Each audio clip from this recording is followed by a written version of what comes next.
Hello, everybody, and welcome to Liberty Libations. My name is Jake Green. We've got Alden, Steven, and Zane with us tonight. Ignore the title card of that new opening titles, because that was supposed to be a suggested thing, just kind of a template, and I forgot to replace. We're not going to be talking about George Soros tonight, sadly.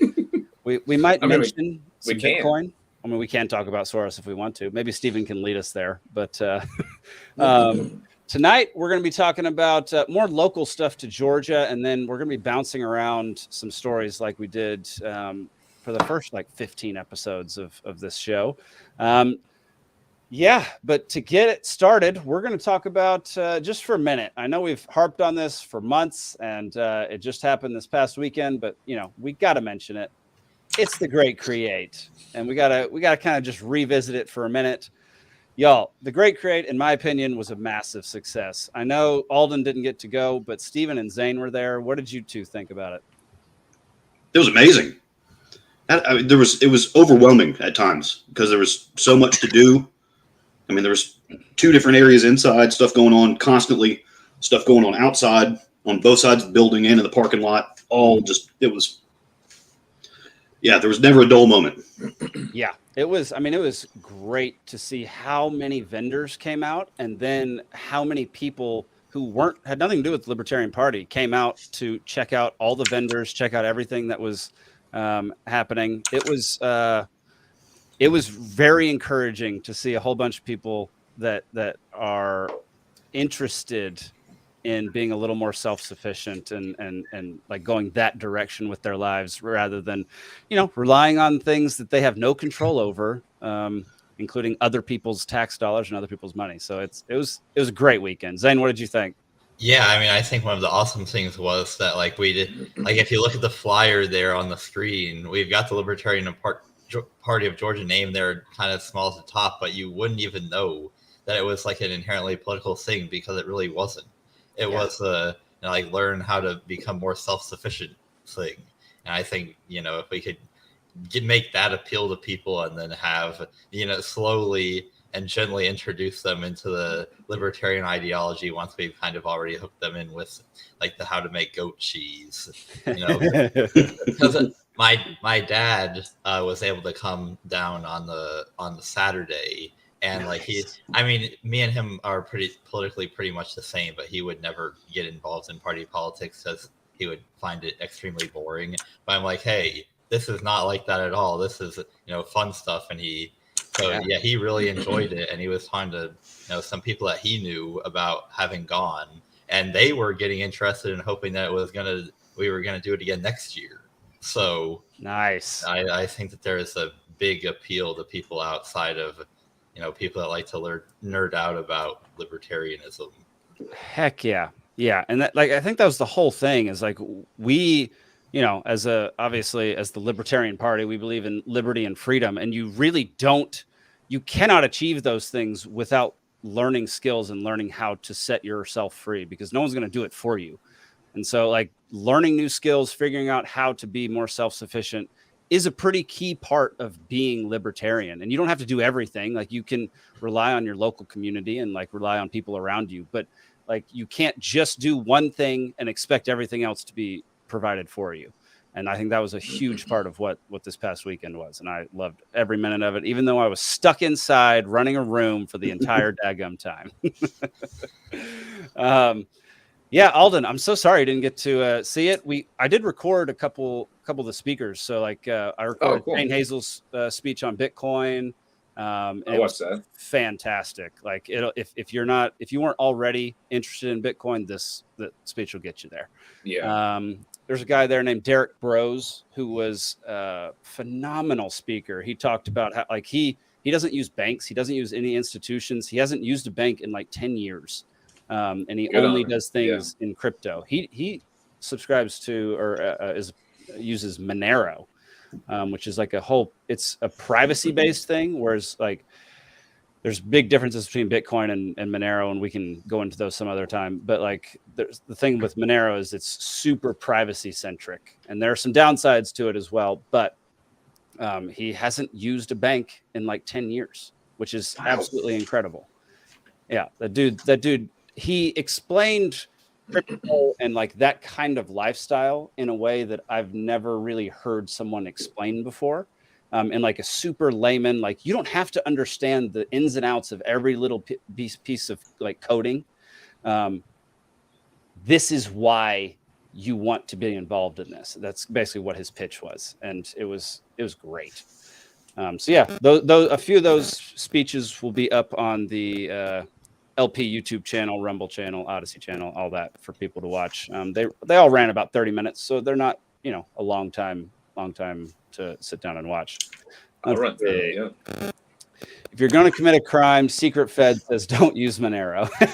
No, actually, I said if you are going to order kids on Wayfair.com, use Monero. Yeah, if you don't know, Alden, Robert was there, the guy who comments in our comments section. Yeah, he was at the Great Create. It was great. Oh, that would have been fun. Yeah. A lot of our commenters were there. It was fantastic to get heckled in person on the live Libations. Let's see. Nice.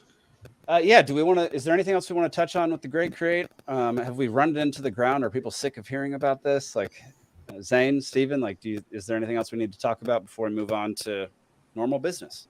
You'd have to ask our 3 listeners. We have more than 3, Zane. We have more than 3. Let's see. Multi Brewer. Hey, that's what's Matt. up?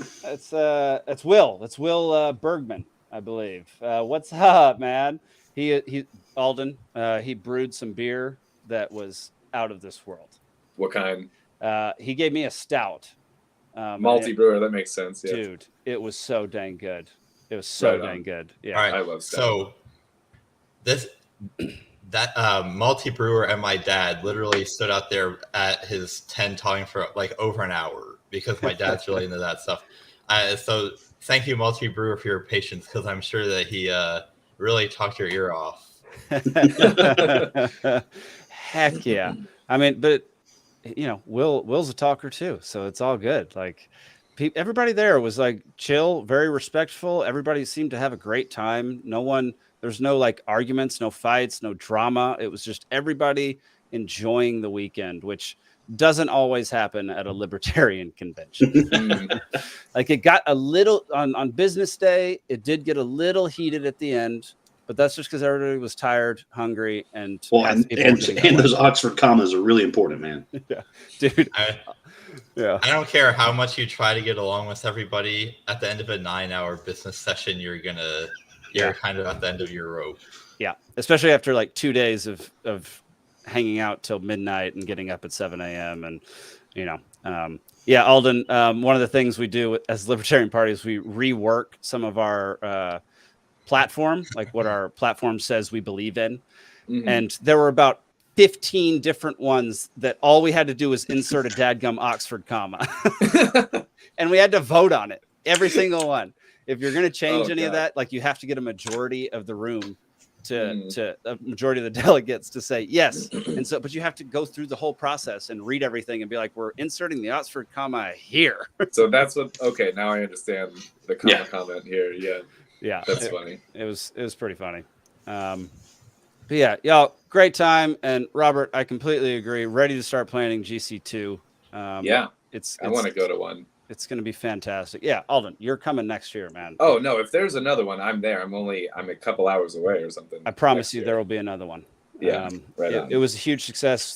I know that was my hope. Yeah, we broke even on like money before we even started the convention. Like before anybody showed up, we broke even. Just through on ticket money. Prices or something. Yep. Or right on. And that's before any vendor sales and. Yep. Right on. Yeah, I was hopeful just for selfish reasons so that I get to do one, but not just for that. Heck yeah. All right, y'all. Let's go into our first story of the day. All 3 stories, I believe, are brought to us by Mr. Steve Hilton because he is the Georgia man. I thought you were going to say Pfizer. We've mentioned this in the previous podcast, but I doubt many people watched it because no one goes back and watches live podcasts all that often. Warner Robins Police Drug Unit placed on leave amid misconduct allegations. Let me reiterate. The entire drug unit was placed on leave in Warner Robins, which is a town just outside of where we had the convention. It's like right there. you drive up one exit and you're at the Buc-ee's and you're in Warner Robins. Steven, what do you got to say about this? I'll be right back. I got to check. It's just, a few things stand out. I mean, obviously everybody's tight-lipped because it's under a GBI investigation, but the entire unit, the fish rots from the head down. So the entire unit is on leave. Something ain't right. It sounds dirty. Yeah. Yeah. And I mean, I understand that, they tend not to talk about these kind of things until the verdict is out. Right. But if they're having to place everybody on leave, it's some pretty serious allegations. Yeah. Imagine how bad it has to be for the limited hangout to be placing the entire unit on leave. Honestly. Right. Because you know that we're never even going to hear the entire thing, and yet the tiny piece that we do hear is still as bad.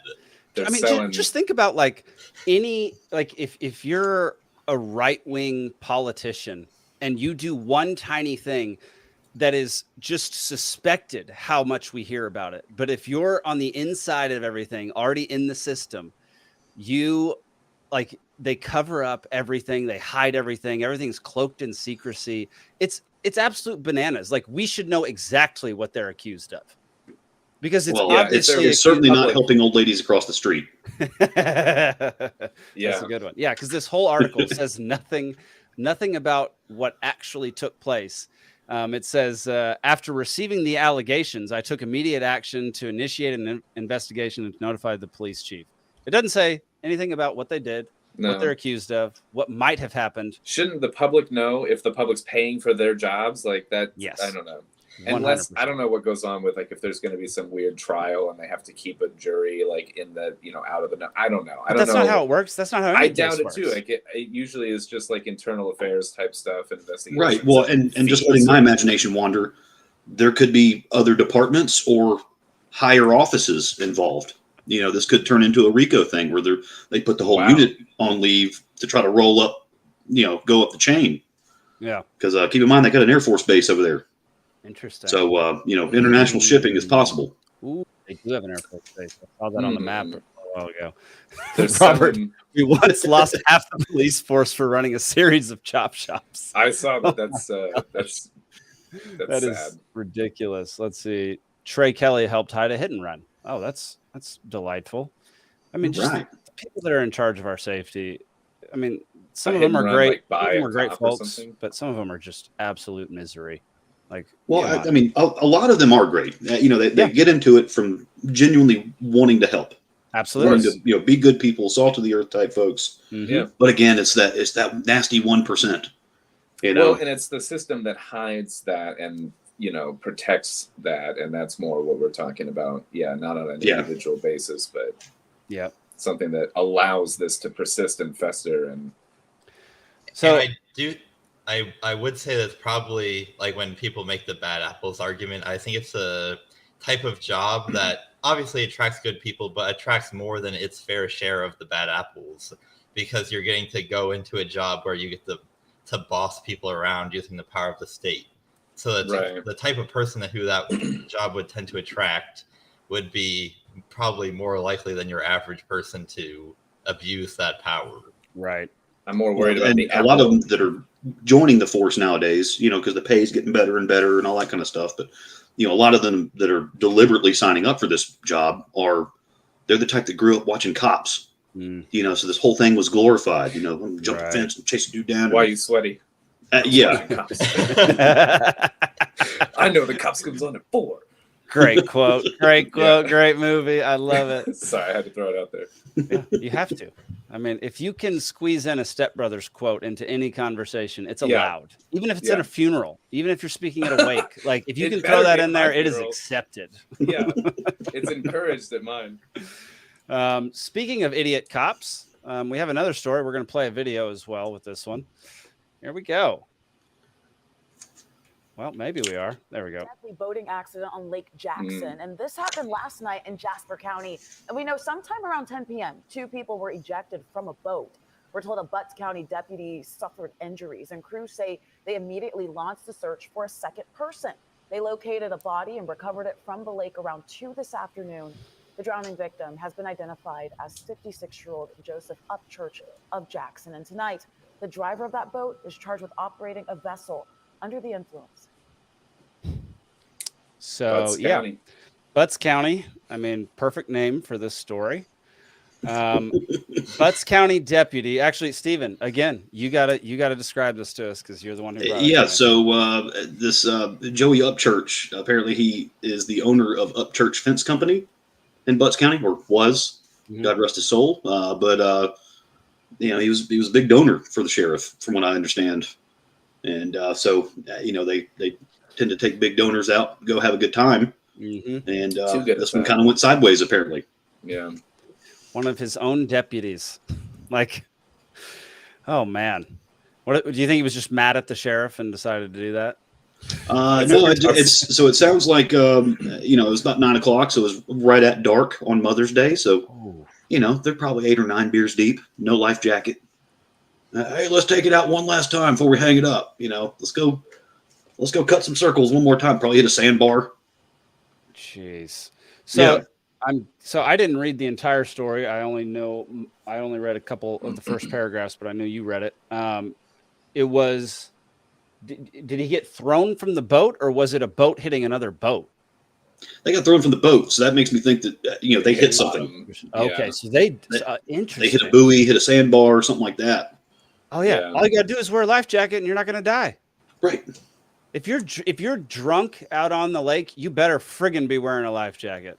Like, goodness gracious. I like the sentence starts with, if you're drunk out on the lake driving a boat. Like, okay, sorry. When you're drunk out on the lake. Sorry, my bad. Is that the No, it's a given. You have to Robert wants to know if he knew the Clintons. Yeah, they might have read her emails once or twice. So he was on the Jeffrey Epstein guest list. Yeah, but this will be one to watch. So if nothing comes of this is just proof of a good old boy network. Yeah, and I think we all just saw a big TV series on a prominent political family in South Carolina with the same kind of incident. A bunch of kids, one of them dies on in a boat accident, and daddy makes it go away. Only it caught up to him because he did that too many times. Yeah. How many times can you even do something like this in one lifetime? Oh yeah, exactly. You would be amazed how many people run into buoys, says WJC 3. Was it dark when they did this, or was it? He said it was right at 9, so it was like dusk. It was like the sun had just gone down. Right. Because like sunset, I think around like 8:30, 8:40 that day or something like that. And so it was like dusk. Yeah. Which is like the hardest time to see anything. Like, you can see better once the moon's out and the sun's completely gone. Like, yeah. In some cases. Yeah. I mean, at that point, if you've been on the lake pounding beers all day, everything looks the same. Come home. Jeez. Robert has the same problem as you, Steve. He loses a lot of guns on lakes. Yes, it's amazing. It's really strange how that happens, and it keeps getting brought up too. So I feel like this is like we should do some type of PSA or something about don't take your guns out on lakes because you'll probably lose them. I wonder if anybody's done like a SNL type sketch about losing your guns on the lake. That'd be pretty great. We need gun life jackets. Yes. Yes, we do. Pitch that idea to Shark Tank. We'll see how that goes. I think this is one I would like to keep in the back of our mind and come back to it every couple months to see where it's at. Just to see, like, it is interesting to know, like, this is a Georgia podcast after all. It'd be interesting to know, like, what like the politics are within a police department, And there's different flavor cronyism, like in different states, but there's definitely some like good old boy flavor stuff going on in Georgia. Yeah. Well, and Sheriff Long, I mean, he does a lot of good. Okay. But, this is definitely a nasty side of things right here. So definitely worth watching to see how this is handled. Listen here, Butts County Police Department. Georgia's best political podcast has their eye on you. And all 12 of our listeners. Hey. Don't denigrate our awesome show. Come on. Speaking of cops, one of our very own Chase Oliver, who was at the convention this past weekend and gave his presidential announcement speech to Georgia, to Georgia Libertarian Party. he went to protest Cop City, I believe on Monday. And here's his speech. Let me pull this up. Let's see. There we go. My name is Chase Oliver. I have lived in and around the city of Atlanta for nearly my entire life. I am here as a member of the Libertarian Party. The reason why I'm saying that is because I think you need to understand that this is not a left versus right issue. This is a right versus wrong issue that we're dealing with Cop City. I'm asking you to listen to your constituents. There are many of them out there. We can hear them right now, but not one of you who voted for Cop City is listening to each and every one of them out there. And that is your job. You have been tasked with doing the work that the people who elected you to do. You are not doing that work right now. You are betraying the trust that people have put in you. And not only are you betraying the trust by approving this funding, the police are betraying this trust by asking for this facility. Because the truth is the police have not earned our trust, and you have not earned our trust. If you want our trust, then hold yourselves accountable. Hold the police accountable by ending qualified immunity. Hold police accountable by ending a war on drugs that sends far too many of our people who are suffering from addiction to jail instead of where they need to be healing themselves. If you want to be held, if you want trust from us, hold yourselves to account and hold the police to account. Because my entire life, I have seen the city of Atlanta make false promises that we're going to address these issues, that we're going to find new ways to address crime that doesn't just involve the barrel of a gun. But it seems that every time that there's a new solution, you ignore it and you go right back to the same old, well, we just need to train ourselves better. And that is a lie. There are already training facilities for every member of the Atlanta Police Department. If you want to make those a little bit better, if you want to improve upon those, good. But you don't need a clear-cut forest to make that happen. We are the greenest city in the country, and that's something that I am very, very proud of. And I say, as a libertarian, we do not believe in the initiation of force things, and you have put it upon us. You're putting force upon each of our necks. Take the boot off our necks. Support freedom and support the people of the city of Atlanta. Thank you very much. How about that? Yeah, that was. please don't ever snap. If was that a barbershop quartet behind him? What was that all about? Dude, the snapping and the masks and that whole shot, it's infuriating. But everything that came out of his mouth during that speech was fantastic. I agree with this for sure. Yeah. Fantastic speech, because talking about, why do we need another cop training facility? It's like, you should take a step back and wonder, at the cop training facility, if they're going to be learning how to ride in armored personnel carriers and use, semi-automatic rifles, is that really the kind of training that is going to make cops more peaceful or less peaceful?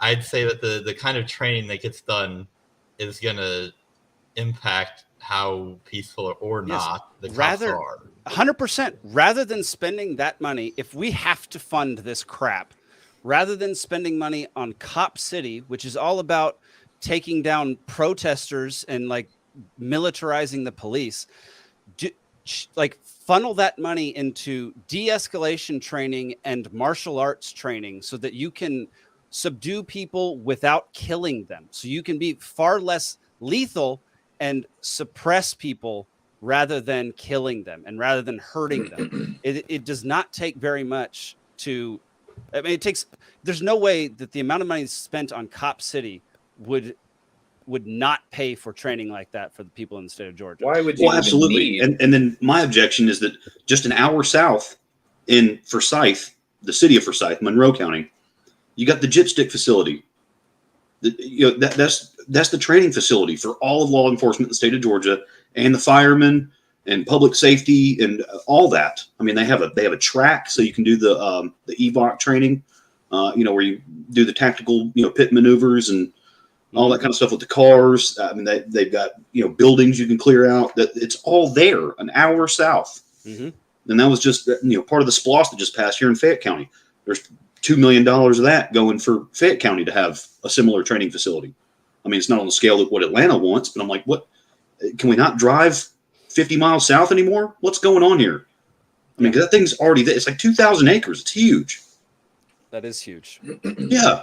That's huge. The kind of training that I think the cops really need doesn't even require a facility. I mean, like, doesn't require. It's more like when you do it in a field, in a public field. You can do it in a cafeteria. You can just talk about de-escalation, and then you can set up some yoga mats and like do some martial arts stuff. Like you don't need much for it. Yes. You don't need what do you say? Thousands of acres or hundreds of what? I don't even. That's crazy. It's hundreds of acres in Atlanta, like in the city of Atlanta, which is like they were going to clear cut a massive park, the biggest park in Atlanta. They were going to clear cut a whole section of it just to build imitation of downtown Atlanta to practice clearing buildings and acting like a military. I feel like this is going to end up, like the Atlanta with like the sister to Hollywood kind of in the East or whatever. They're going to end up trying to use they're going to build this stupid city, and then they're going to end up trying to use it to film things or whatever.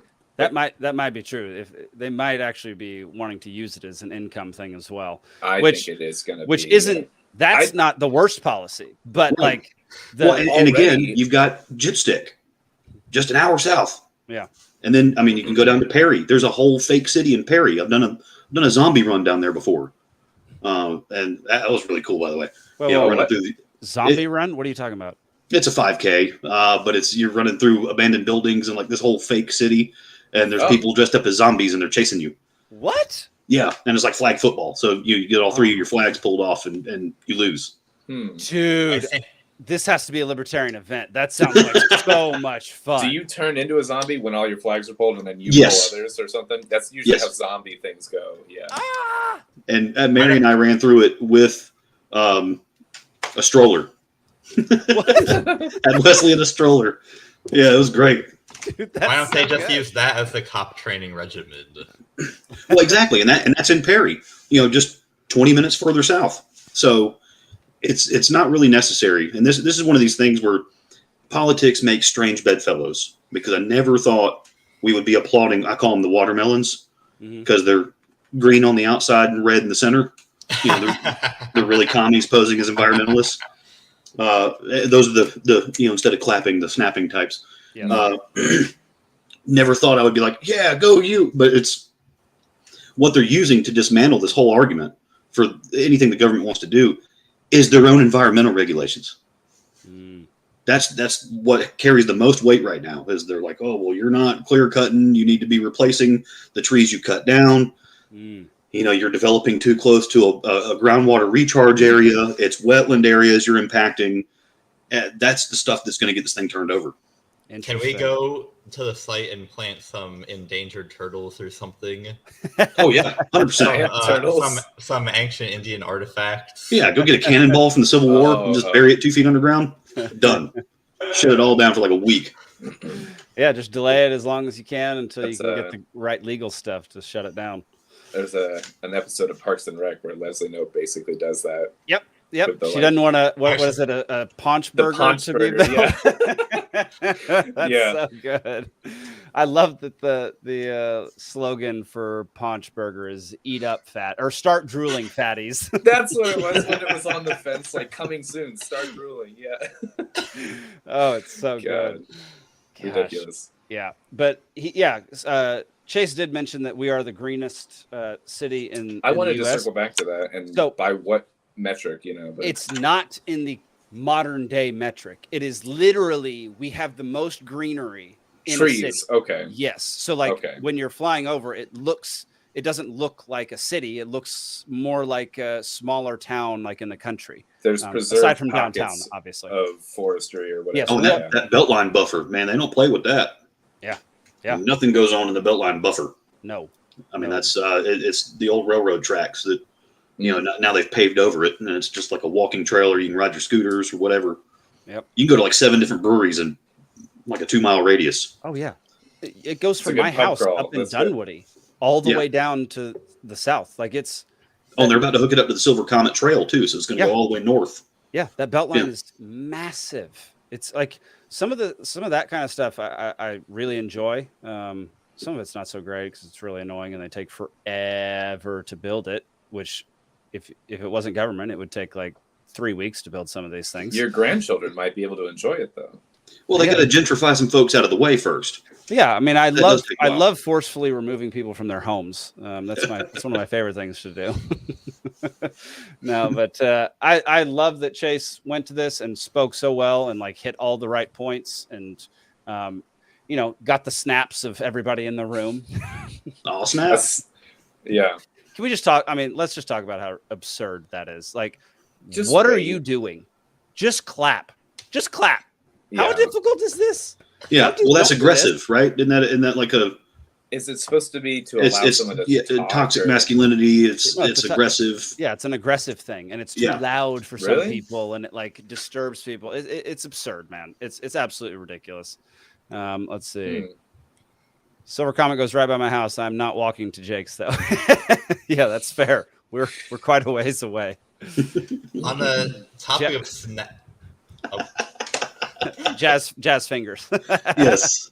Yeah, on this topic, did you guys see the video of like the convention of the Socialist Party from a couple of years ago where like they were clapping and then somebody went up to the mic and was like, can people not clap? There are people that are very highly sensitive. Point of personal privilege.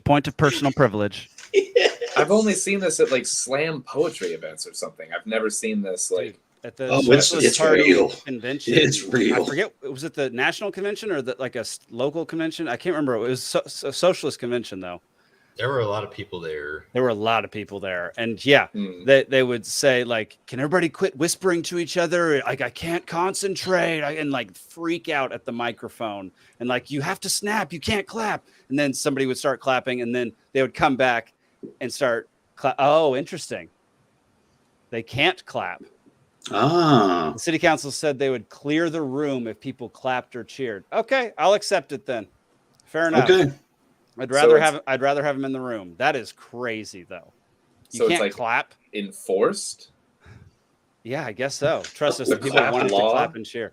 I mean, I agree. I wanted to clap and cheer. Good job, Chase. Fantastic speech, buddy. There we go. Yeah. Loved it. Oh, that's him, right? Yep, that's him. Running for president. No. So snapping is kind of an FU. Okay, well, I like that. I like an FU snapping. That's great. It's also the best way to start a dance fight in the 1950s. Perfect. Perfect. All right, on to our... how many stories did we have that I have on there? Oh, this is our third story, and so then we'll just get into the hopping around stuff. Oh, wait, hang on. Chase says one more thing. They tried to clear the room once, and the people chanted, "We won't leave." Yeah, this is our room. You get out. Yeah, we paid for it. Yeah. Shut up. I keep making references to movies tonight, but the Wolf of Wall Street was like, we're not fucking leaving. That was one of the most like weirdly delivered lines I've ever heard, but it was like, I don't think anybody else would have ever delivered that line like that. It's so punchy and I'm not fucking leaving. Yeah. I don't know how he didn't get a Grammy. It's just, how weird would this turn of fate be if one day they make a movie about his acting career and the lead actor gets a Grammy? You mean Oscar, excuse me. Oscar, yeah. They might. Didn't he get one though for like? He finally got the Revenant. For the Revenant. Yeah. All he had to do was sleep inside of a bear carcass, and they finally gave him one. The horse carcass thing, yeah. I mean, I love that movie, but I liked it better for like the cinematography and different other factors of that movie that I thought the visuals were great. But let's actually talk about this real quick. The next council meeting is June 5th at City Hall, and Libertarians need to show up. I agree with Chase. Sadly, I won't be in town. Otherwise, I would show up to this one. I wanted to come on Monday, but I had a photo shoot at the exact same time. For your calendar? Yeah, for my calendar. Yeah. It's just a full spread of me. Full spread? Oh, no. June 5th, that's a Monday. Why are they doing this stuff during the work week? I feel like they do it intentionally to prevent people from being able to show up. Like, I'd love to come, but I have to go to work. Yeah, no, that's fair. But if you can like take your lunch break during that time rather than having your actual lunch, I encourage y'all to go do that. I'm a contractor, so literally the other day I had a shoot at the exact time that all that was happening, which was really unfortunate. But it is what it is. If you are able to get to City Council on June 5th to help protest this some more, talk about it. You don't have, as Chase says, if you don't want to talk, show up and you can cede your time to others. Happy to have extra time to go in depth about police and liberty.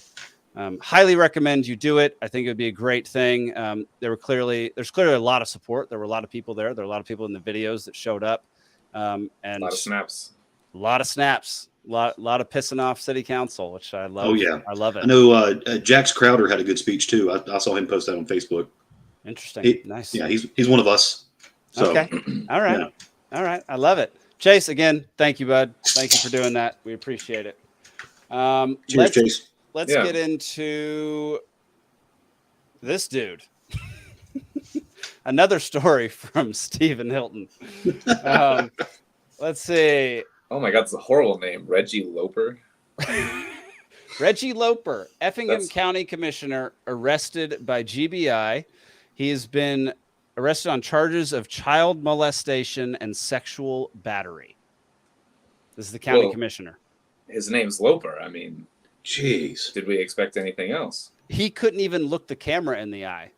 Oh, you're right. He didn't. Look at that. He's looking at the camera person. Yeah. Hey, how young are you? You're still in high school, right?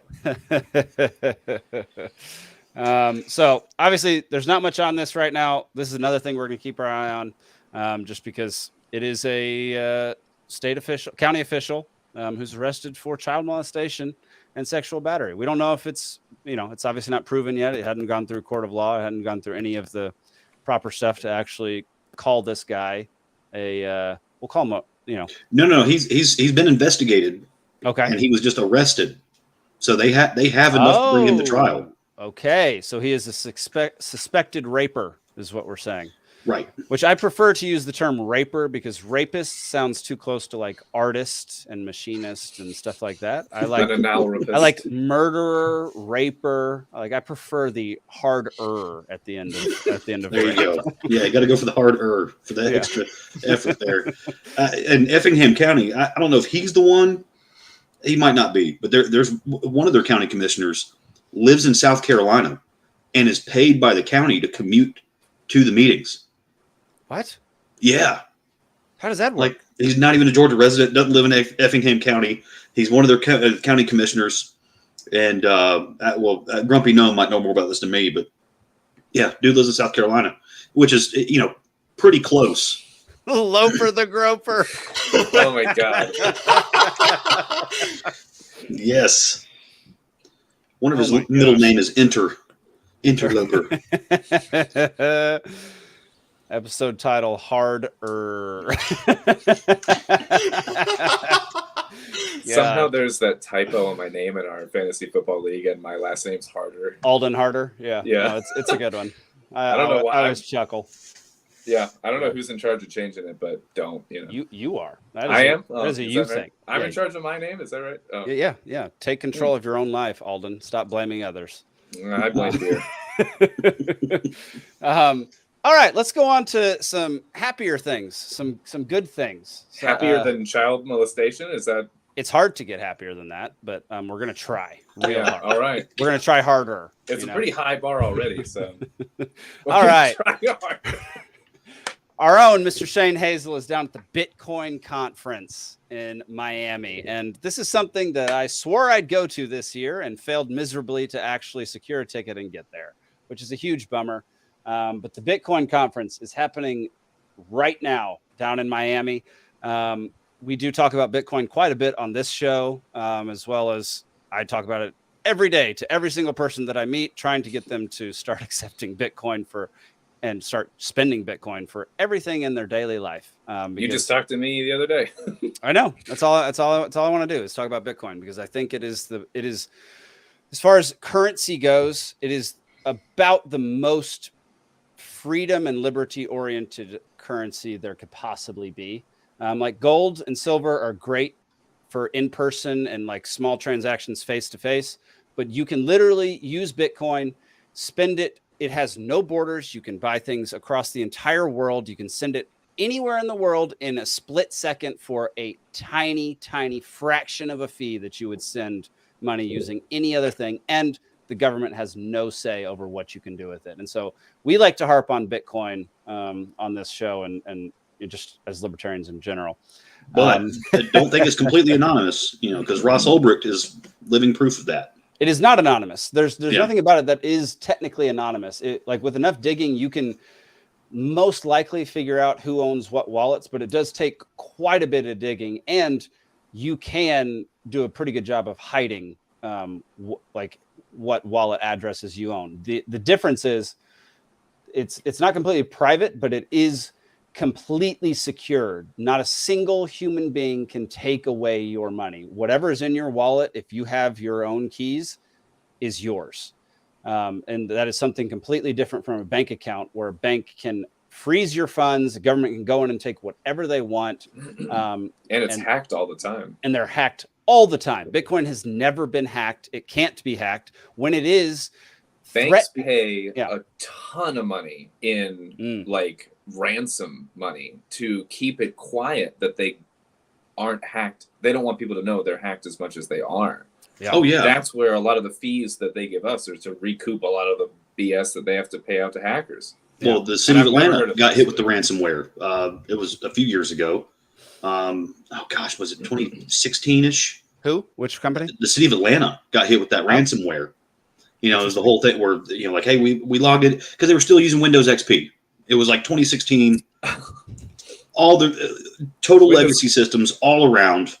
It's in all the MARTA stations, that water department, everybody paying their public utilities. I had that in high school. I had that in like 2001, like XP Home Edition or something. Oh my God. Yes. So they got hit with the ransomware because obviously, nothing was going to stop that.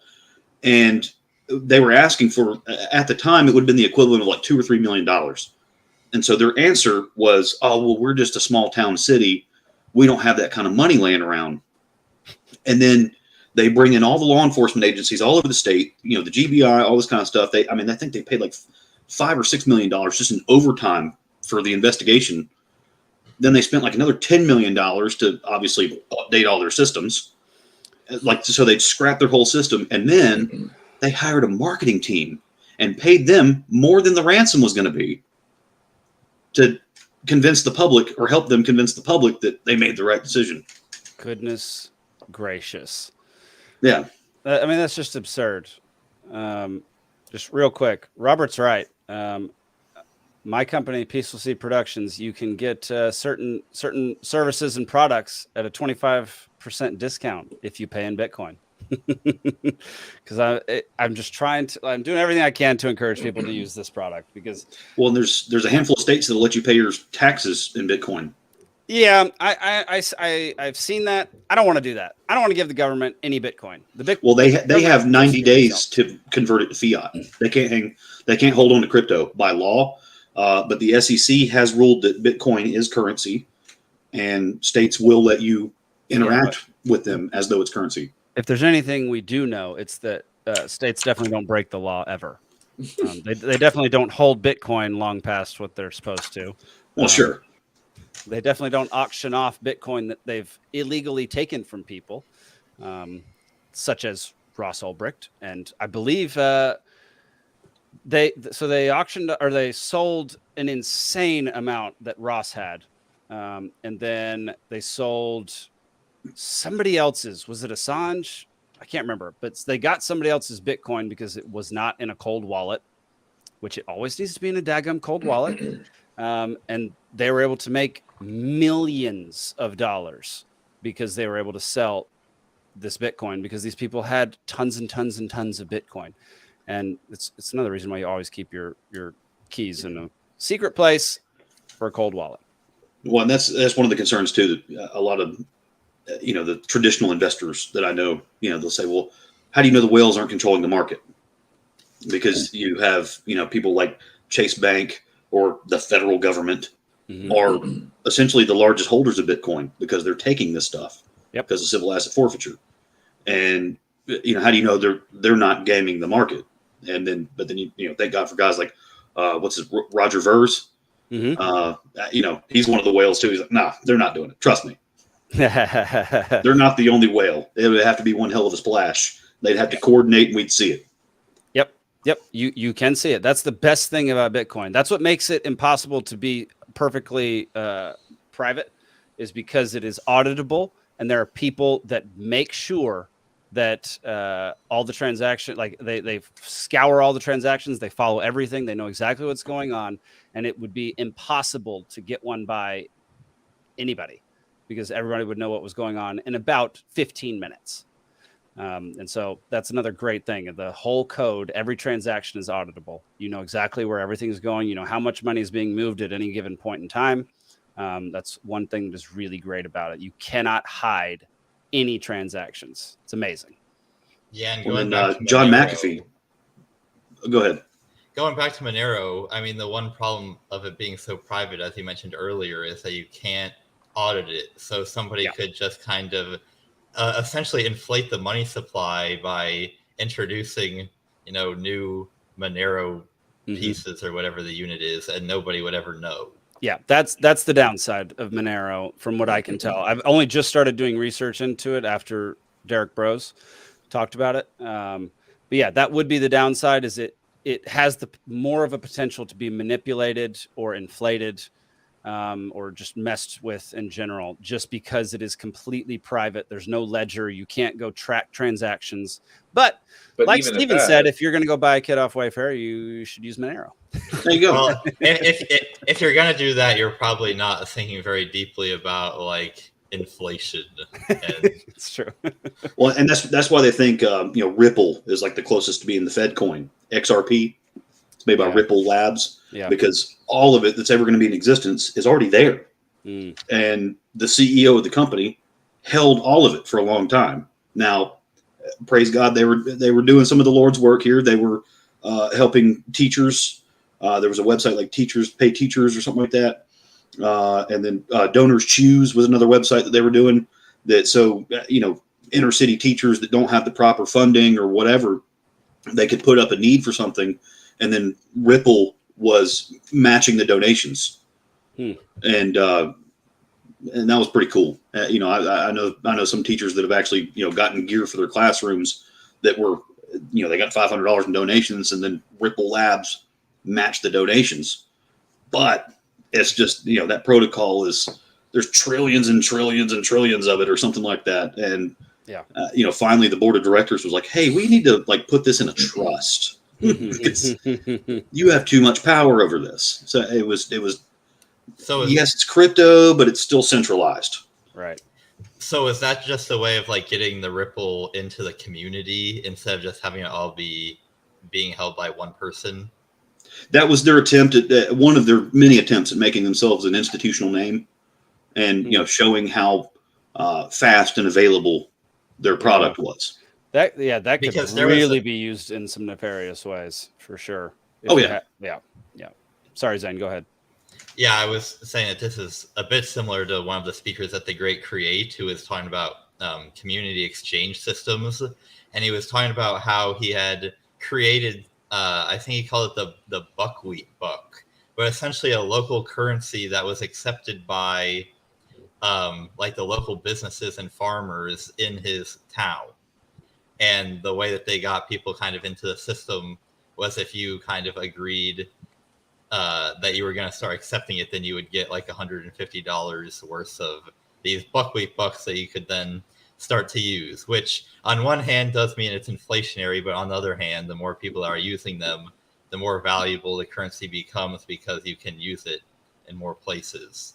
So, but that kind of stuff, and when you're on such a small scale, and he was also talking about how you can kind of have a negative balance of this money. So there was no debt. It would just be that you kind of had a negative balance, and it was kind of understood that you kind of owed the rest of the community however much you were in the negative of your balance, which is an interesting way of thinking about debt on a very small scale, because if everybody knows each other and it's only one community, you can kind of know if somebody's trying to game the system or if they're legitimately in a hard spot and just trying to scrape by, but they're working hard. Yeah, it sounds like a lot of the coal miners getting stuck at the company store. It'd be interesting. It'd be interesting to know like if a cryptocurrency similar to Bitcoin could be made that you couldn't use it outside. It's like location based. So you could only use it in a certain community. And so Stonecrest, Georgia, DeKalb County. What? They're rolling out their own crypto. Yes, sir. But it like, will it be, can you take it like and spend it outside of the community? Well, who else is going to accept it? That is interesting. But like my worry would be that other people would start accepting it because it's become more valuable, and then it hurts the economy within Stonecrest. It could, but I think the initial allure, at least, is to incentivize living there because you can accrue it faster. Interesting. Yeah, that is interesting. Sounds suspiciously like a CBDC. Not gonna lie. It does. It does. There would you'd have to look at the code and you'd have to know exactly how it's built. That's interesting. It's an interesting concept, but like if somebody has control over the money supply, then screw that. No, absolutely not. Like if they're able to just print more Stonecrest dollars or whatever, yeah, absolutely not. But quick, we're not doing trivia tonight, by the way, but here's a quick trivia question for you. Does anybody know why the dollar bill is called a buck? Anybody in the comments? Can y'all get it before people on the panel? Steven, you're still muted, by the way. Yeah, I was searching for the Stonecrest story. I didn't want you to hear me typing. I have a vague correlation that I wonder if this is correct, but there's like buckshot, like the shotgun, and they used to trade a shell for a shot of whiskey because they were similar value at one point in time. That's a good guess. That's a good guess, actually. It's close. A deer skin of a buck used to be worth $1. Okay, interesting. That's funny. I was going to say a bushel of buckwheat or something like that. Because I was going to say that's how you get the penny rating on the nails. That's why a shot is called a shot, is because of the shot that you would, exchange it for. And I didn't know if it was like specifically like the buckshot got involved in that. But funny that it's a totally other buck related thing, but a similar concept. That's interesting. It is interesting. Just to continue a little bit on Bitcoin, here is the former PayPal president saying, "I've decided to dedicate the rest of my life in building on Bitcoin and specifically on the Lightning Network." That's very interesting that somebody from PayPal, who used to be the president of PayPal, is dedicating his life to Bitcoin. Like that, because PayPal is the exact opposite. Like PayPal, they have like you can buy Bitcoin and stuff on their site, but man, it is heavily controlled. Oh, you can control it. I mean, you can buy it, but you can't send it to your wallet. So it's only within PayPal. And so you buy it and you just hold it and you can't do anything with it. And so what good is that? You have to cash it out into money no matter what. It's a giant waste of time. Through PayPal to pay someone else, at least through there, like as an intermedium? No. Well, then what good is it? That's ridiculous. There's like 2 vendors that accept it through PayPal. That's stupid. Oh yeah, no, it real stupid. That's for sure. It real stupid. Let's see. I'm gonna grab another beer here. Go for it. I'm going to play this next clip that Steven just sent me. Oh, I don't want to miss the clip. This is the Stonecrest deal. 2 minutes. Here we go. Their own currency, working with banks and other institutions, and we had a fixed exchange rate currency. Well, now a DeKalb County community is working to do the same. 11 Alive's John White has more now. How it'll work. The Continental Congress authorized U.S. currency. Why did they use this filter? Right.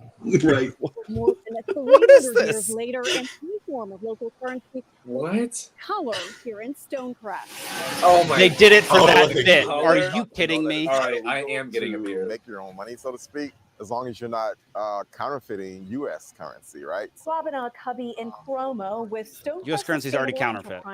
Is working with the Schumacher Center for New Economics for Stonecrest to have its own currency. I thought it would be great to call it the Granite, because Stonecrest and many of the other towns in this area, pretty good name, like Lithonia, are all beholden onto the quarry industry that used to Right be by in the Stone mountains. Mountain, you know? In this And area. it implies Stonecrest like currency will be strength modeled and after like Berkshire's long local lasting. currency Dare in we the say it's Berkshire rock region solid? of Massachusetts. This is what Berkshire's look like, and the currency here will look similar as colorful notes in 4 to 5 denominations. That currency has proven itself an effective tool to connect citizens there with their businesses. Wait, are they doing a physical currency too?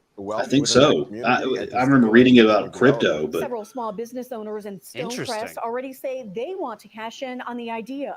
I thought it was a really good idea. I mean, when you think about having your own currency and the circulation of it and keeping tabs on what's coming and what's going, I was really excited, especially as a farmer. I was first excited to hear about it. It's exciting news for at least our own area to have our currency, which can circulate our own dollars, and we can share and grow amongst each other. And Cremo plans to create an electronic version of the currency for people to pay at businesses like these in Stonecrest.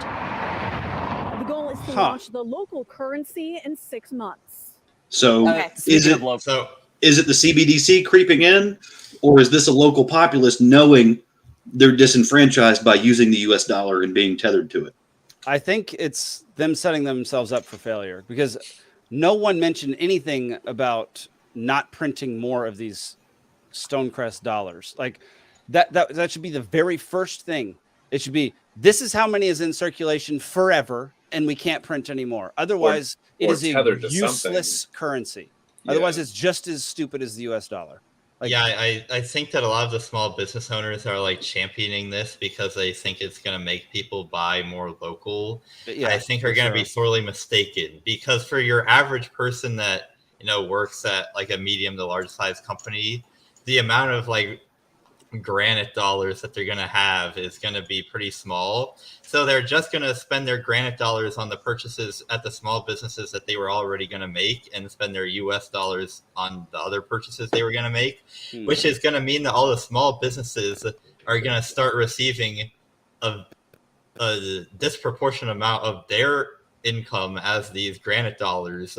And then they're going to be in a pickle because they're not going to have as much US dollars as they really need for what they want to buy. Yeah, it's going to be a problem. Like it feels like a half-baked economic scheme. It sounds, honestly, it sounds stupid.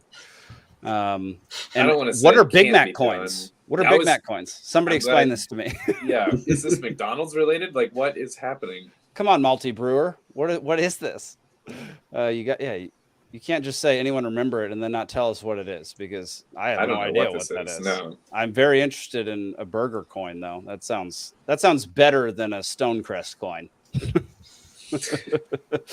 Let's see. Are they Berkshire or Berkshire Hathaway? That's funny. Burger King Russia had Whopper coin backed by Whoppers.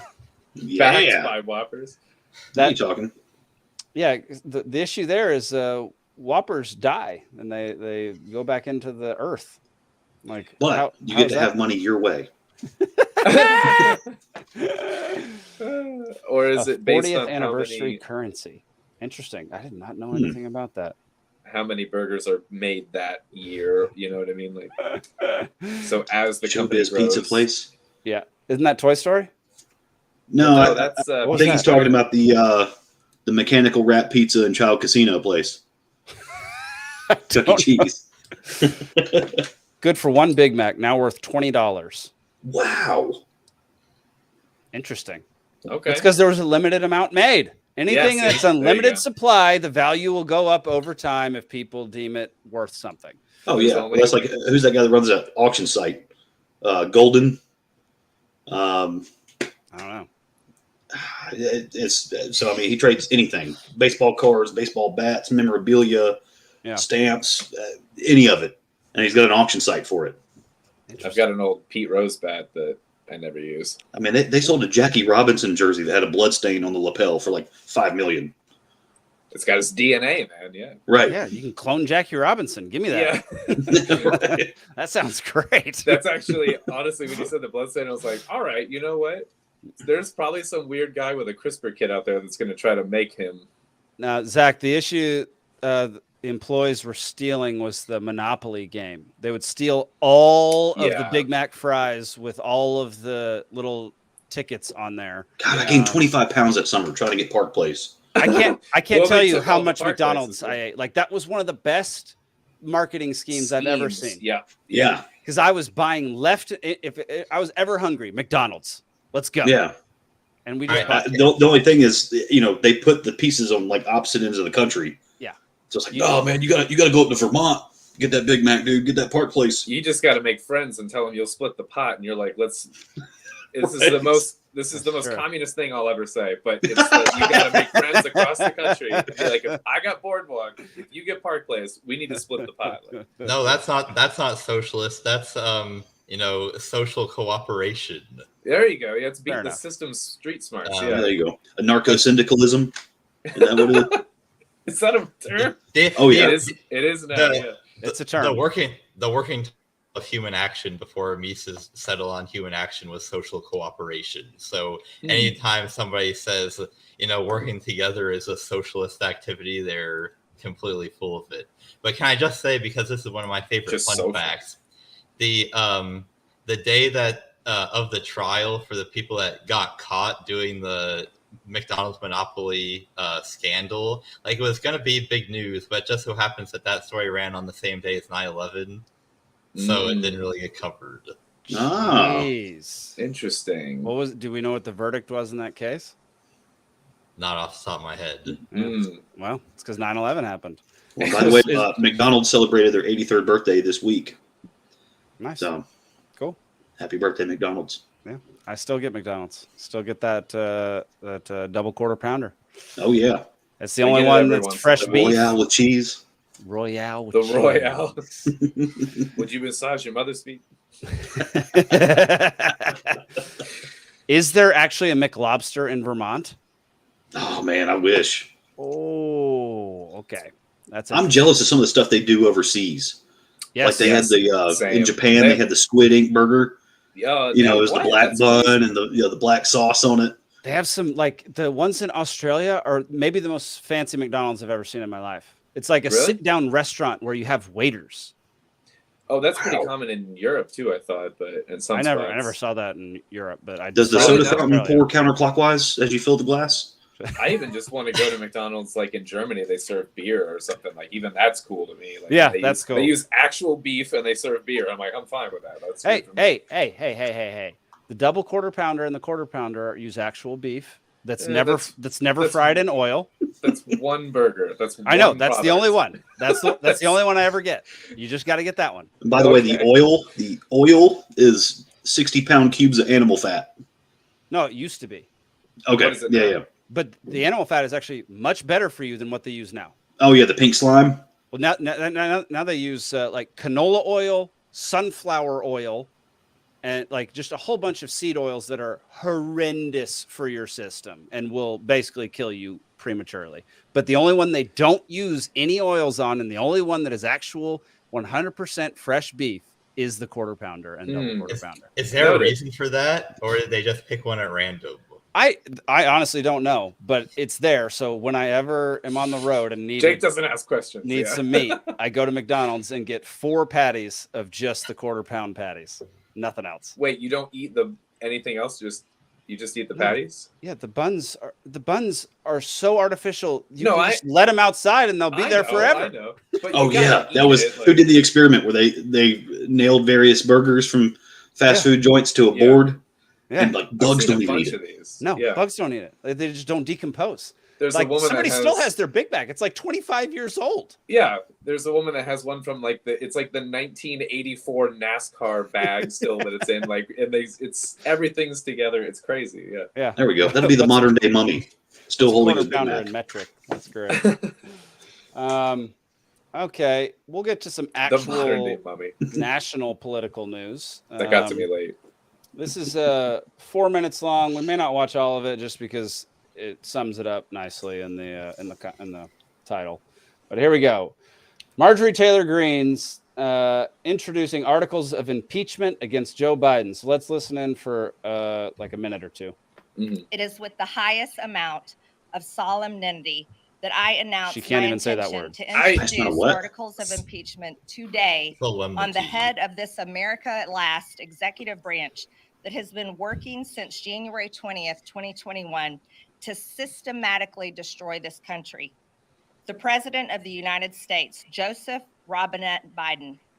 Joe Biden has deliberately compromised our national security by refusing to enforce immigration laws and secure our border, allowed approximately 6 million illegals from over 170 countries to invade our country. Yeah, they weren't doing that for the past 30 years either. And we have financial sanctions on all of those countries. Sufficient to protect our country. And his administration has willfully refused to maintain operational control as required by the law. He has allowed fentanyl, the #1 killer of Americans between the age of 18 and 45, whatever she's overwhelmingly say flood into our country and kill around 300 Americans every single day. I knew a person that died of it long before he was family members. President. Yeah, this has been happening for forever. Their daughters. You know that 300 million Americans die of fentanyl overdose every day. Wow. 300. Isn't that most of the population? Well, the fentanyl's the nasty stuff. And I've said this before, that there was, I mean, this came out almost 10 years ago, that a lot of the stuff that's killing people is carfentanil, elephant tranquilizer. Yeah. Where, I mean, something the size of a grain of salt could kill all 4 of us. I mean, there's not enough Narcan in the ambulance to save you. Like, if they think anything that's near you, they just ask somebody in the house to drag you to the door. Like, you've mentioned that before, where they need open air to assess someone that's Yeah, I mean, EMS won't even enter the house if they think it's in there. Yeah, it's basically like, and that, I mean, that's the stuff that's coming from China through the southern border. It's a great Trump impression. Because at first, her whole premise, this is what she does every time. She's like, I have a thing on paper, the statement, the outline. I'm like, all right, I'm listening. And then it's like, you lost me. You know, as soon as you start, you lost me. Like, dude, the argument that I cannot stand, that is not an argument. It's literally just people's idiotic, like, fantasy mindset is, these people are trying to destroy our country, and both sides do it every single time. Yeah, they're trying to destroy our country. It's like clickbait. Yeah, it means absolutely nothing. They're not. Like no one's trying to destroy anything. They're trying to make it how they want it. Yeah, and how they want it might not be how you want it. It's a winner take all problem. Yes, exactly. It's like that is. It's like the word. My grandmother uses that dadgum argument. It drives me insane. I know. Well, I mean, I'm going to sound like Sean Hannity for a second here, but the Cloward Piven strategy says we do have to be deindustrialized because we're so far ahead of over half the world. We have to be brought to heel. So we've got to come down a peg or two, so that way we succumb to the whole globalist mentality. You know, the one world government type stuff. That's, some of those folks, when they say, "Oh, they're trying to take us down," that's what they mean. Interesting. I didn't consider that in that way. That thought never even crossed my mind. Like that correlation between the rest of the world and us, and how, like, if there's not somewhat even playing field around the world, then it'd be impossible to get a government over the entire world. Well, the interesting stat to look for is labor participation. What is our labor participation rate? Because Biden was, chest beating about this just last year. Oh, it's at an all-time high labor participation rate. It was like 41%. I don't even know what this means. I mean, there's like 2/3 of us that are eligible to work are not working.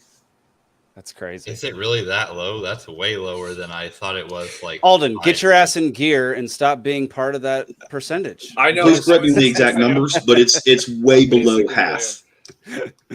That's crazy. That is crazy. So now you have these people. All you have to do is just poke them with a stick and tell them what to be pissed off about enough, and you have a sitting army inside these borders already.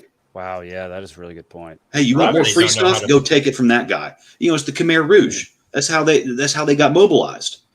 You get this poor, starving, disenfranchised masses, whether or not it's from their own fault or whatever. It's just they're in that situation, and you just tell them, hey, those guys did it to you. Go get them. It's the whole thing. You got the black ants and the red ants in the jar, and you shake them up. Yeah. and they start fighting each other. They never think like, hey, somebody just shook this jar. Right. That's a great analogy. Oh, interesting. Zach says they call people who stopped looking for jobs discouraged workers and don't count them in unemployment. Right. Well, that's how you have, and so this is when the numbers started getting massaged in the Bill Clinton years. You had the difference in the U3 and the U6 unemployment. And the U6 unemployment is the folks that really just don't have a job. You know, so the U3, you'll be part of the U3 numbers. Yeah. But that was how they start talking about, oh, well, unemployment's at 4%. You can go to one of the good websites is Shadow Stats. And, when they say unemployment's at 4%, you go look at the U6 numbers, which is the actual numbers that Ronald Reagan was using. The U6 numbers are usually double digits. Anytime someone changes the metric by which they measure something, it's super confusing and I don't like it. And they just did this, like there's companies doing this with like, even with something, it doesn't matter, but like horsepower, like they'll change the metric by which they measure horsepower, whether it's like from the engine or to the wheel or whatever. And 750 watts, isn't it? Yeah. And then they changed the safety rating on things. So like if your car is like rated A++ or whatever the rating is, and you're driving a sedan, that is a completely different rating than if you're driving a big truck.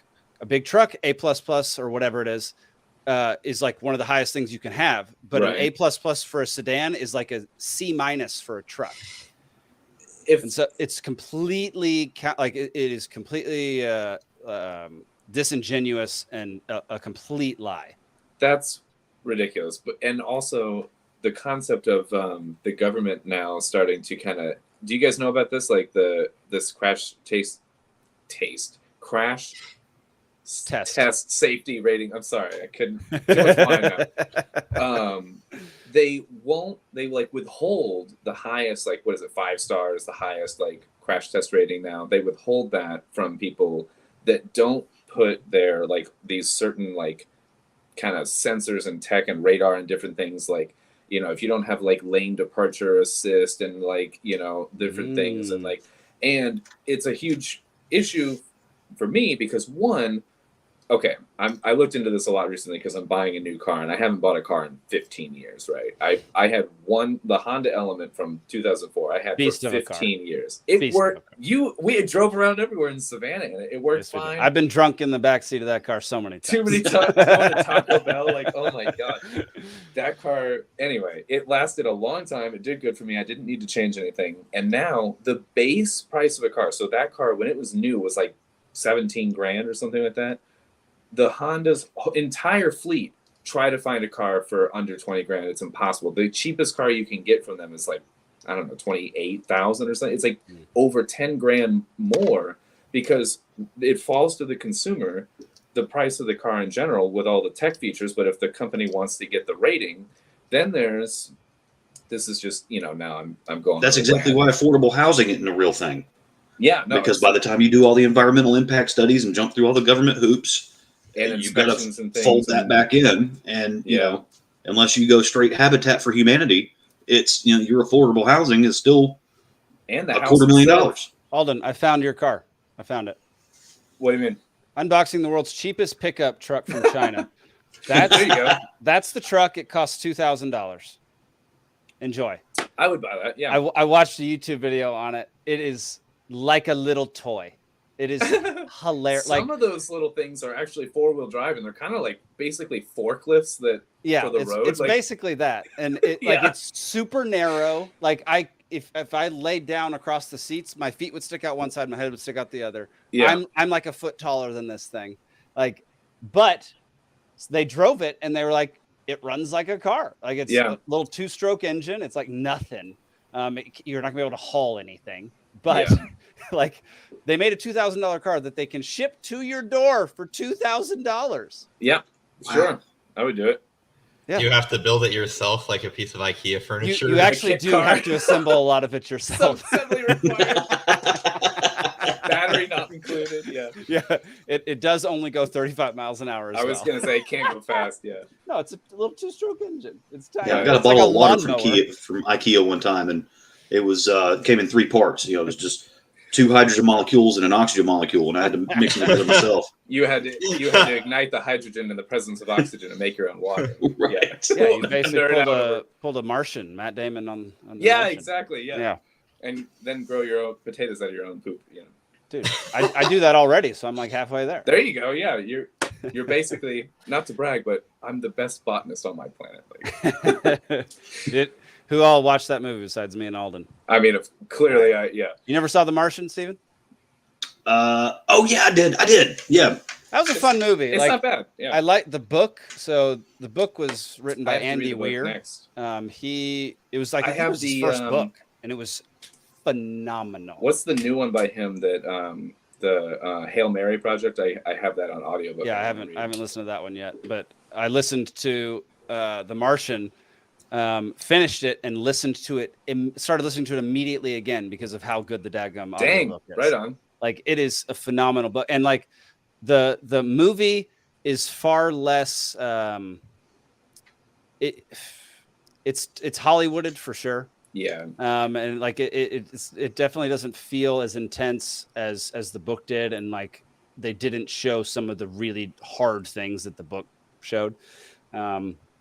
But man, the movie's fun. It's one of those where I can just turn it on and enjoy it while it's in the background while I'm doing other stuff. It's fun. Yeah. It's all right. Yeah. Let's see. Vermiculture was Steven's second favorite GC guy. Yes, it was. Yeah. Perfect. Probably grows potatoes from that stuff. Vermiculture, not Fermiculture. That was good. I mean, we got a hands-on lesson on composting. You know, and he was all big on the the thermophilic Berkeley method of composting. Goodness. What's that? I don't know. Come on. Well, because he's the way he does it inspires aerobic bacteria that are thermophilic by nature. So he's talking about ways to get your compost heap up to 145 degrees, but no hotter than like 165 degrees, and maintain that temperature for 5 to 10 days. Then you have a good culture, and then from there you can use that in future compost piles and compound your efficacy. It's like the sourdough bread loaf where you keep Good night, Grumpy Gnome. Good night, buddy. Good night, Grumpy. You take a piece of it and you keep you perpetuate the culture of it. Yeah. Interesting. Yeah. See, this is the stuff. We got to hire some freaking interns or something for next year so they can run the rooms while I go and enjoy the freaking festival. we got to get some unpaid interns in there. I don't want to sit inside. It was a beautiful weekend. And I was just sitting inside listening to dumb Shane Hazel speak, Poor Shane. That was fun. I'm glad when you brought him on here. That was cool, man. Yeah. It was fun. He'll be on again. We're gonna do a deep dive into Bitcoin in one of these. I want to talk he's gonna be a part of it. On one. There we go. And then I want to do a deep dive into psychedelic mushrooms on another one. Yeah, because I'm going to be living out by him, and I would. You're going to be like 30 minutes from his house. I know. Yeah, he's like way close to me. Yeah. Yeah, it's going to be great. Shane needs to get NyQuil tattooed on his neck because he's a cold killer. Cold. Okay. This is. I don't know nearly what you guys know about Bitcoin, but I was going to ask you, what is a cold wallet? What a cold wallet is? Yeah. Okay, so hot wallet is anything where you're keeping your wallet online. Okay, a cold wallet is completely detached from the internet. Oh, like air gapped or something like it's air gapped. So you have like a USB stick, like a Nano or a Trezor. Yeah. I've got it. Get rid of your ledgers. Get rid of your ledgers. No, the Ledger Nano is this is really getting into the like sticks of Bitcoin and crypto, but I've never heard the sticks. Ledger just came out with some interesting news that if you keep your crypto in a ledger, it has the potential to be slightly disturbing. They're supposed to be cold wallets. They're supposed to be completely disconnected from the internet. No one's ever supposed to be able to touch your private key, which is in the device. The device is the private key. Okay. And no one's ever no one should be allowed to touch it. No one should be allowed to get into it. But stuff they announced this past weekend heavily implies that they have a back door into your device, which is a huge problem, which means potentially your crypto is not safe at all. We keep some Bitcoin and some crypto in our ledgers, and I'm now actively looking I'm not panicking. I saw some morons smashing their ledgers with hammers. It's that's extreme. Just put it in a Faraday bag. Yeah. Well, it's not necessarily that. It's the fact that the ledger is the key, and they might have a copy of that key somewhere. That's the issue. It's not. It's not the actual device that's the problem. Okay. It's that the device is the key. Someone copied the key. Like yes. Yeah. That could be. That's the thing, because what they came out with was a product called Ledger Recover, which basically says if you subscribe to Ledger Recover, we'll take your key, split it up into 3 parts, encrypt that, and then scatter it. Wait a minute. This is the Horcrux problem. This is essentially the Horcrux issue. So this is what they said, and that made a lot of eyebrows get raised and be like, okay, if you can access our keys just by us subscribing to something, that means the software is already in place for you to be able to get our key, because you don't have to update your ledger to get it. It's baked in or whatever. Like, yeah. So it is definitely a problem. They're losing a ton of money, and I would not. I used to suggest Ledger to everybody, and now I will not suggest Ledger. What are you going to go to? What's your next option? CoinKite, but that's for Bitcoin only. There's nothing you can't. No other crypto at all. No other crypto. So I now we ordered some CoinKites, and well, you can put me on that then if we end up doing for sure business together, because like you said, you'll only be using Bitcoin anyway. So I don't care. So you said and I like where this stuff is going too, because imagine a world without the credit bureaus. Mm-hmm. This unelected, unaccountable bureaucracy that, by the way, just a few years ago had everyone's encrypted or supposedly encrypted, but everyone's personal data on a server in Argentina with the login as admin. Yeah. That was literally what came out in court. There were like 250 million people had their identities compromised because, these buttholes are lording over us. And just imagine, if you've got something on your keychain that anytime you want to do a point of sale, you're buying a new car, you're buying a house, anything that needs financing, you've got your own credit history that you carry with you. And vendors can interact with you and put their fingerprint on your credit report, and you give it away willfully and knowingly every time. This is a related but slightly askew question. We're dealing with this right now because we're trying to find a new car and a new apartment at the same time, and our credit just took a hit because they're looking at it. Why in the ever-living hell is it that when you have to do a thing with your credit lowers? What? Why? I can give you the answer if you want, but I feel like you don't actually but want I want it. I do want it. I don't want it, but I want it. Yeah. It's because the fact that you're having to take out a loan is kind of suggesting the possibility that you might be in financial trouble. And so because the credit bureau can't really tell the difference between I need a loan because I'm buying a car and I need a loan because I'm all out of cash. They just kind of assign a small probability to everybody getting a loan that they might be out of. You know who this hurts? This hurts regular fucking people, because rich people just pay cash for fucking houses and cars and every goddamn thing. It doesn't matter. Yeah, like Dave Ramsey. I'm on a rant a little bit, but it always. Yeah, another one that I would suggest, just back on the wallet thing. One I use that has all sorts of crypto, because I like to be able to accept everything so that I can then transfer it into Bitcoin.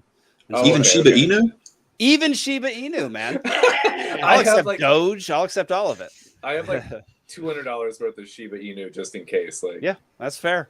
Oh yeah, I've got some. I'm still holding it on Pancake Swap. Nice. Arculus is the cold wallet that I enjoy. It's a credit card sized wallet. Like it literally. I have it right here.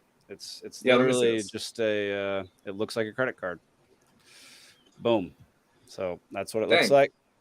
Let's see if that'll focus. There you go. Yeah. And you tap that side to your phone, and this is basically your key. And then on the phone, you have to have your passcode and your password. And then you got to keep it in the fridge so it's cold. Right, exactly. And then you got to drink everything in the punch bowl and defeat the demons that swarm around you and escape the cave. Escape the cave. Exactly. Yeah. But yeah, Arculus, so far their tech has seemed to be pretty good. Shane visited him last time down at Bitcoin conference, and they gave him a free like Bitcoin commemorative card. But he looked in. He had one of his buddies look into their tech and their security and like how it all works. And he gave the thumbs up. So I was like, okay, I'm in on Arculus. Holds water for Shane, then I'm into it. Yeah. Yeah. I won't hold all, like I will never hold all of my Bitcoin in one wallet. I think that's unwise in general. Yeah. Yeah. That's like my daily, like if I'm walking around, I'll have a little bit of Bitcoin in there just to pay people if the opportunity presents itself, you know. That's cool that it's like on the go and you can actually use it as such. Yeah. I like it. Speaking of security and idiocy, here's a great one. This is Steven Crowder. We should be banning government entities, not apps. Change my mind. It's not actually Steven Crowder. It's an old meme that everybody knows.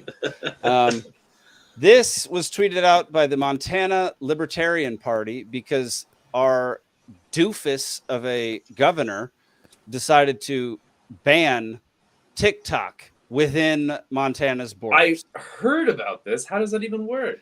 First of all, it's a complete violation of the First Amendment. Like I can download whatever the frick I want to download, but what they're doing is they're choking it off at the app store. And so they're saying for the app stores, if you allow this within the borders of the state of Montana, you will get fined a certain amount of money. That's ridiculous. Till it's gone. I'm not a fan of TikTok.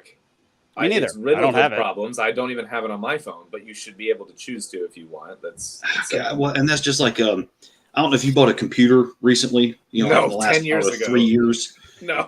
But you know, you get a certain size power supply, or you get a certain video card paired with a certain processor, and you'll get these alerts of this is not allowed in Hawaii, Colorado, or Washington. Why? What? To mail it or something? It was just based on your power consumption. Oh, wow. like a green thing or something. Yeah. Wow. Black market CPUs and power same kind of stuff. Like, how are you going to enforce this? The only way you enforce this is you also have to ban VPNs, which creates just a massive like personal rights problem. Oh yeah, it's already in that idiotic act they tried to pass like a month ago. What was that act called again? The Restrict Act. Are they still trying to pass it? That one failed, and then they're going to try to sneak some stuff in, right? We'll just wait. Bilderberg's meeting soon. They're going to revise it. What do you got, Zane? The last I heard, it was in committee. Okay, and our esteemed Senator Raphael Warnock is on that committee. So of course, I think there's going to be some phone banking to his office that I think some people, some other organizers in the party are trying to get together. So definitely I'll be a part of that. Eye out for that. Yeah, I can't not see Potato Head when I see Warnock. It's just Mr. Potato Head is horrible. Do you guys remember when the net neutrality thing? This was like 6 years ago now or something. But when the net neutrality thing was being talked about, I was worried about stuff like this happening then. We're all literally dead because they were just talking about it. That was Hillary Clinton's campaign. You know? I had friends that were like, as soon as it came out, they were just listening to the news and they were like for, repealing it. And I'm like, do you know that they're going to be able to, like, if this works, they're going to be able to bottleneck your bandwidth and all kinds of other crazy things and restrict you from certain sites. And I'm like, this is not, but the process of someone being able to be, sold on something that is not helpful to them at all. It's not a new phenomenon, but like all on the internet in general, like that scared me at that time, that how many people that I knew personally that were like for that movement. And it made me really concerned that something like this now is going to take another step. They're like, why does Comcast need more bandwidth than the individual? Well, moron, because they move the internet. Right. Or like why this one's interesting. This one that Elizabeth just said, EarnIt Act is in play now to end encryption under the guise of protecting children from exploitation. There we go. It's all about the children. Let's get rid of encryption, y'all. We were just talking about this with Apple's thing about, and I still need to verify this, but they had talked about doing the thing with the being able to spy on everyone's photos, basically to, find, pedo photos or whatever, but as a breach of, everyone's rights, but in the name of, anti-pedo, whatever. Yep. Which again, no one's for pedos. That's how laws get passed, man. That's how exactly. That's how your rights get taken away. The same thing happened during COVID. It was to protect old people. Let's flatten the curve. All that 9/11 and the Patriot Act that was ready days after 9/11, of course. So interesting. 200-page thing that was written up 7 days later. So here's another one. Angelo says VPNs aren't safe. Research the Five Eyes, Nine Eyes, etc. An agreement with numerous governments that, when requested, they must turn over records. The G7 are all in bed with each other. That's so Australia and Israel helped us build our surveillance network post 9/11. Operation Stellar Wind. With General Michael Hayden. Right. Oh, dude, we need to talk more. Honestly, we're all tapped into each other's networks. Let's stick with this VPN thing for a second. Yeah. I'm wondering is it all VPNs? Because it can't be all. It's not like every single VPN on Earth complies with the government and So some VPNs are a lot better than others. Like some that are free, they keep all your data until Yeah, so obviously don't use those. I didn't even know there was free ones. There are VPNs that advertise themselves as being no logs. So that's the one that I have, and there are a bunch of them that have no logs. So unless I'm just getting the wool pulled over my eyes and I'm ignorant of what's really going on, it's my impression that if they don't keep logs of your activity, then if the government comes to them and says, hand us over your records, they don't have any records to hand over. Right. Yeah. They're not supposed to have keystroke history or something. I wonder if Proton VPN, because that's what I use. I wonder if that is no log, because I know that's based in Switzerland or Germany. I can't remember. Well, I mean, your Proton, if you're using Google Chrome to log into your Proton mail, you're being data mined.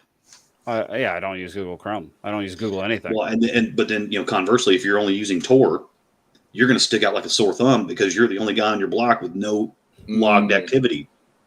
Yeah, I'd rather stick out like a sore thumb and just defend myself with a gun. Yeah, there you go.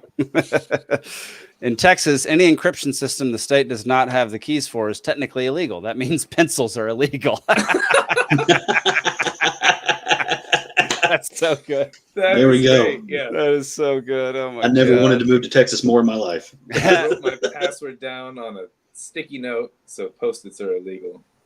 Wait, what? Apple system does not need to see the image. It detects skin tones via hashing.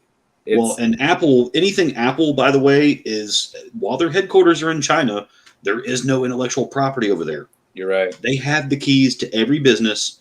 Everything every business does over in China, the government has it. Interesting. Yeah. Robert says you want a VPN that is only memory resident. Is that correct? I don't know what that means. Memory resident. Interesting.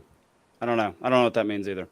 Anyway, the idea that the Montana governor can decide that TikTok is banned from a state is the stupidest thing I've ever heard. Where it's is unenforceable this in this process. Is it official or is it? It's official. I don't understand how this even is going to work. You can't implement it. If anybody uses a VPN, they can download TikTok whenever they want. It doesn't matter. It doesn't police TikTok once it's on your phone. It only polices the downloading of it.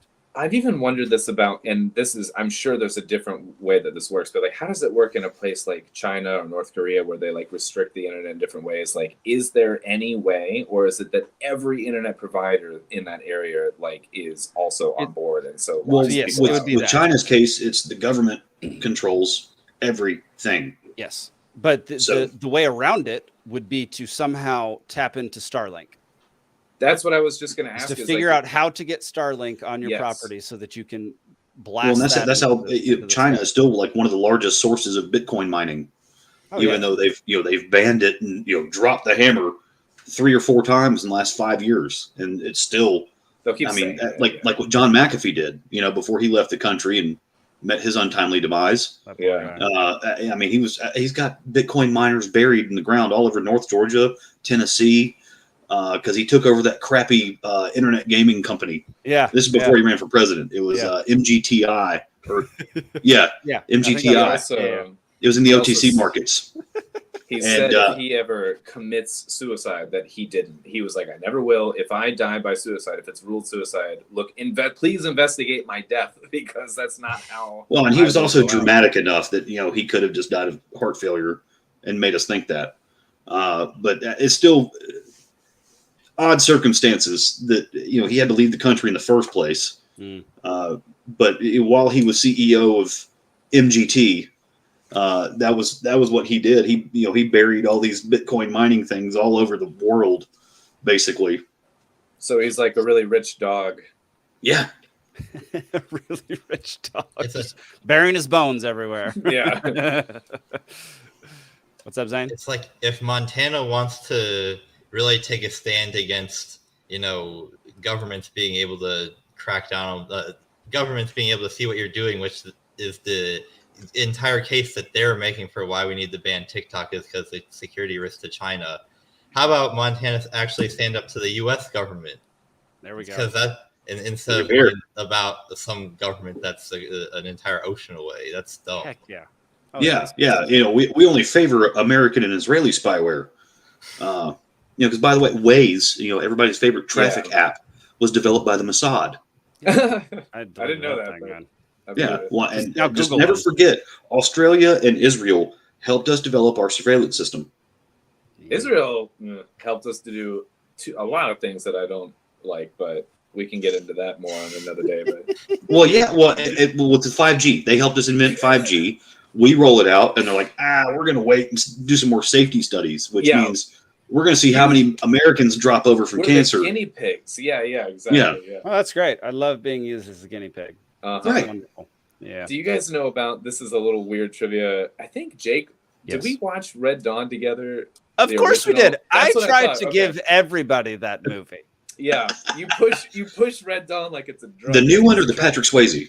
The Patrick Swayze. Why would I push Chris Hemsworth on anybody? No one wants that crap. Chris Hemsworth doing an American accent is a friggin' joke. The new one's garbage. But anyway, the new one, though, is what I was going to reference in that, it was an interesting story in the post-production of this movie. So originally, I don't remember the name, but whatever the production house that was originally doing the movie got bought out. And then, so the movie took a long time to release because it used to be I don't know if it was like an American company or whatever, but the villain was depicted as China. Then a Chinese company bought it. And then China was like, no, we're going to depict the villains as, I think, North Korea or whatever it was. And they totally, in post-editing, they changed everything, every little icon, every badge on every sleeve, they changed everything to North Korea, and they replaced it all from what was China, which is not, is that not the most villainous thing? You're like, no, we have the resources, we're going to buy the new Top Gun movie.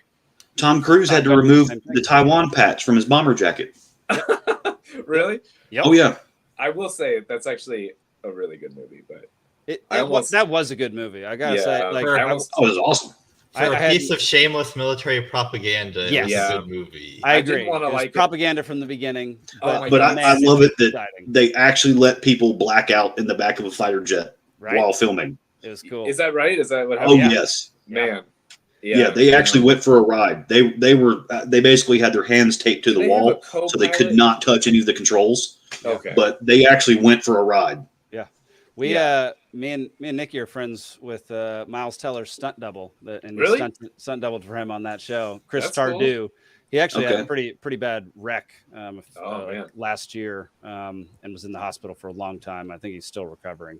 Oh dang! On that movie, he was in a motorcycle accident. No, after the movie. Yeah. I was gonna say because it's just on his own time. It was not. It had nothing to do with stunts. Not part of the set. Yeah. Yeah. I believe it either way, I guess, but I didn't want to like it. But it's a great movie. But I didn't want to like it either. And at the beginning, I was like, "This is just gonna be like." We went to the theaters to see it.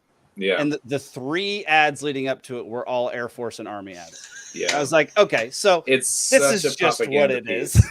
Yeah. Oh yeah.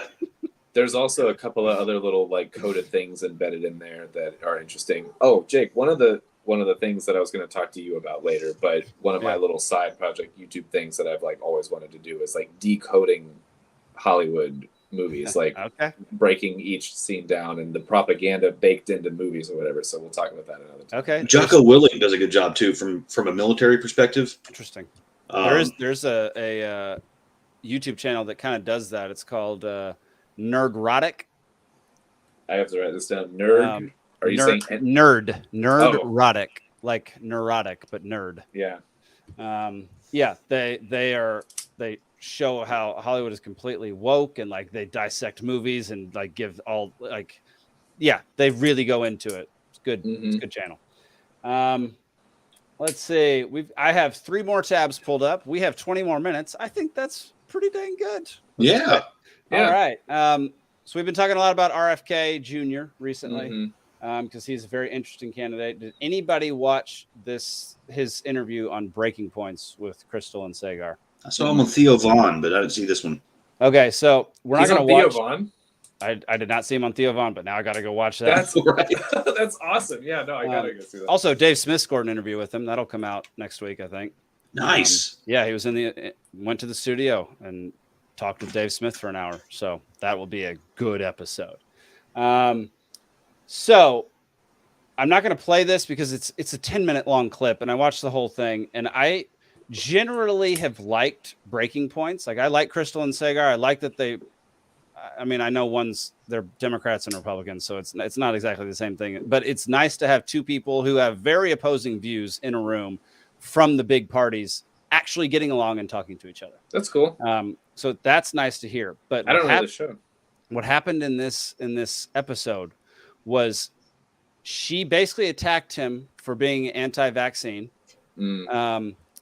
and gave zero backup for her actions and said, I don't want to debate this while you're on here because we don't only have so much time with you, but I think you're dead wrong. And I really can't tell you why. And he would try to explain why. Man, you're an idiot, but I won't tell you why. Yeah. It was one of the most infuriating things I've ever seen. And there's going to be a lot of this. This is like, she is the epitome of what, like, it made me question any story that they've ever given because she wouldn't actually give data and she wouldn't let him finish his sentences as a presidential candidate to actually get what he was trying to say out there. He was very calm, very reserved, poised. Like he did great considering that she was basically just attacking him with nothing to back it up. And I mean, this already reminds me of when Alex Jones was on Piers Morgan. Oh yeah. I mean, that was very interesting. It reminds me little different personality. I was gonna say it reminds me of Monty Python when they have the witch hunt kind of thing, and they liken her to the duck and that whole thing. That makes as much sense as a Monty Python sketch, like in terms of how people conduct themselves. Like interesting. RFK Jr. is supposed to be at Pork Fest. What is Pork Fest? Oh, dude, you gotta look up Pork Fest after the show. You'll very much enjoy it. PORC pork? Yeah, porcupine. Libertarian. Yeah. That makes sense now. I was I love phenomenal pork, event. Okay. But we've been talking about RFK Jr. a lot, and there are definitely some libertarians out there who will not let us hear the end of the fact that RFK Jr. is not good on many, many issues, and everybody freaking knows that. It drives me insane that we can't talk about somebody's good things that they're putting out in front of I agree, mainstream culture. It drives me nuts that we have to disavow them because he doesn't like guns. It's about it this everybody way. Knows that. Think about it this way: if everyone didn't listen to a band because they put out one bad song or album, we wouldn't listen to any music. Are you going to not listen to, good Aerosmith because they did Love in an Elevator? You know what I mean? It doesn't make any sense. You're gonna write off Metallica because of the Load album? Yeah, and Reload. Well, yeah, Hot but... Load. You listen to Aerosmith because of Love in an Elevator. No. See, this is where Zane. This is where we depart, Zane. Yeah. So it's not like we're trying to nominate RFK Jr. to be the Libertarian nominee. We already know he's running in the Democratic primary, so you've got to step back and think about what's the net effect of him running. And it has to be that people are going to, question the COVID regime. Yeah. Yes. The net effect of him running is not like that he's going to turn people on the gun control. Correct. He's going up to a $1 trillion bully and kicking them in the nuts. Yeah. And I salute he's that. great on two things. I mean, like he's great on war and he's great on that. Like that's what I love COVID about regime. Libertarians, broadly speaking, is that it's more, it like has to be more case by case. Like we evaluate things more differently because no one's like 100%, on our side or whatever in the big scheme of things here. Well, I'm not no one, but no one that's like, getting as many votes or whatever. And so it's very much that like case by case basis. And I like that. And I think it helps breed independent thought. I don't know. Yeah, completely agree. It's principle centric, the libertarian ideology. It's not, we don't have any rock stars here. I mean, yes, we do, but where someone is or is not right on certain principles within one person, within ourselves, even I can isolate things where I've been like, I feel like I am like, oh wait, there's a point of conflict in me, and how to help address it instead of, I think it's that skill, like extrinsically that also intrinsically can be facing and help us to be free of groupthink and other things and like the hive mind bullshit that happens with too far of a sweep to one side or the other with the bubble polarizing. Mass formation psychosis. Yeah. I mean, the principles are definitely absolute, not case by case. But when we're talking about politics, when we all know that politics is a sham and there is no such thing as principled politics, it does make you think about it on a case by case basis. What's the best tactic here? Because we know that it can sometimes be used to claw back something here or there that we help us achieve something. 100%. And just the fact that he is out there polling at almost as high rates as Joe Biden is a massive achievement for I'm somebody. Surprised Joe Biden's what is he running? I was watching a Russell Brand video today. He's at like 19%, right? The most recent poll was like 24 and Joe Biden was 25. So like it's not a complete like out of this world thing that he might get the nomination. Like it is an actual legitimate possibility at this moment. Now, whether you think the Democratic Party would let that happen, that's another story. Probably not. Because, back when, Hillary was running, Jim Webb had a great campaign. Are we looking at another Kennedy assassination? I doubt it. He's too big. He's so was JFK. He was the president. Oh yeah, fair enough. Fair enough. And in 1972, which is the same year the Trilateral Commission was formed, we had George Wallace running for governor over in Alabama. He was shot and subsequently paralyzed. So people are like, oh well, politics are way different today than they were before. JFK was killed, okay, but then we had Gerald Ford? He was shot. Ronald Reagan was shot. We had guys running for governor that were shot and paralyzed. Like it's just they were shooting folks in the 70s and 80s. Yeah. Did we lose Steven? I think we lost Steven for a second. That's a great pause photo, though. Oh yeah. I'm gonna leave that up there because it's great. Oh, leave it be. Yeah. I'm gonna leave it right there. I bet his computer died or something, or his internet went out. But we're just gonna keep chugging along here. Anyway, he was take a screenshot of that. Yeah. For any libertarians out there who are super annoyed with like other libertarians complimenting or promoting some of RFK Jr. stuff, just get a grip. Like you have to promote people who are talking about good things because they are good things and we believe in those principles. And yes, they're talking about. Yeah. You don't have to agree with everyone on everything all the time. That's the issue though, is that why do we have to promote like a person, the whole person? Why do we have to like idolize an entire being? And why can't we just be like, hey, they're right on this and they're wrong on that, or I disagree with this and it's so weird that like everyone's down to this, it's again with the winner take all thing. It's like you're either like in the club or you're not. I don't know. Interesting, Angelo. Okay, so Angelo says, any thoughts on Gloria Alvarez, the lady libertarian that's planning to run for president of Venezuela? Huh. Interesting. Angelo, I don't know anything about her, but now I'm going to do some research and we'll have thoughts. We'll have thoughts on her for next week. Yeah, I'm writing it down. I'm writing it down too. Just give me one second. Yeah, because that is an interesting one. Venezuela needs some major help. So hopefully she can at least shed some light on some of the issues there. Venezuela has been really miscast in the news in the past like decade too. Like it's been a real shit show in the media, like how they're portrayed. Well, it's because U.S. is like screwed with that country an insane. The CIA amount. has basically been overthrowing their government the same as many other. We should honestly do a whole episode on that and just all of the countries that we've put in turmoil. Yeah. So that would be like what 10 country? episodes. Is left untouched. It's a shorter list of things we haven't. All right, we have for our last two, we have a depressing one and then a super depressing one. What do we want first? Can we go super depressing first and get it out of the way? Okay, we'll go super depressing first. So Spike Cohen, who's always great on police and police brutality and showing that kind of stuff, has another one for us. So for those who can't watch this, it's cops sick a canine on an innocent man for watching a nearby arrest from his porch. Oh. Long's only crime appears to be what is colloquially known as contempt of cop.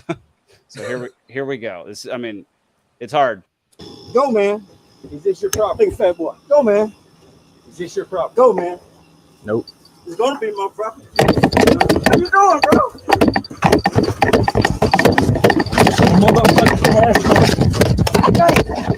You must be fucking stupid. What's going on, man? What's up? Help! Help! Help! Help! Watch him! Help! Help! I'm gonna get beat. I'm not doing nothing. Let it go! I'm not doing nothing. I'm not doing anything.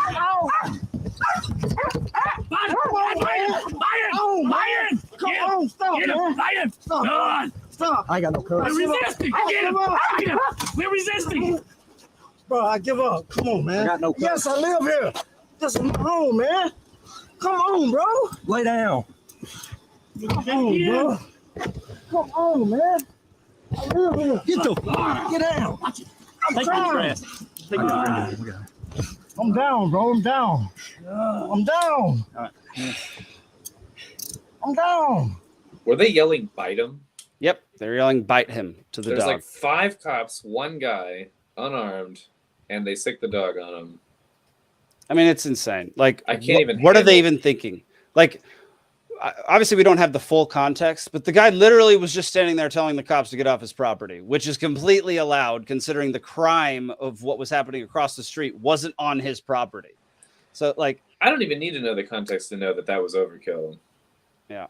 I mean, truly, I appreciate context, and I don't want to say that that's not important, but yeah, I mean, it just they sicked a dog on him after they already had 5 cops on him.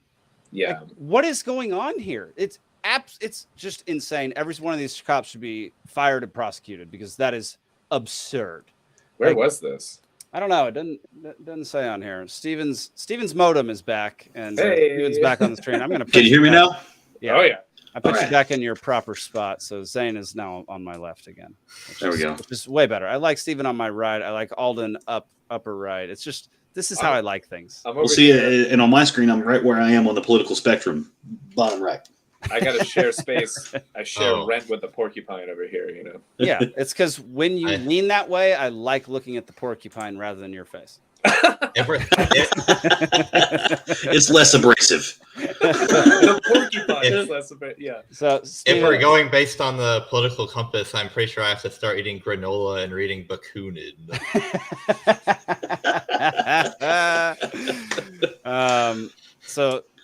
Steven, we just showed this video. I'm not going to play it again. It's a guy getting abused by the cops for standing on his own porch, watching them arrest somebody across the street. They approach him, ask him if he lives there. He ends up telling them yes. They attack him, pin him to the ground with 5 cops, and then sick a dog on him, and his dog starts biting him. And they're yelling at the dog to tell him to bite the guy. And he's like, fine. He's like, I give up. And like, they're still beating the crap out of him. So good God.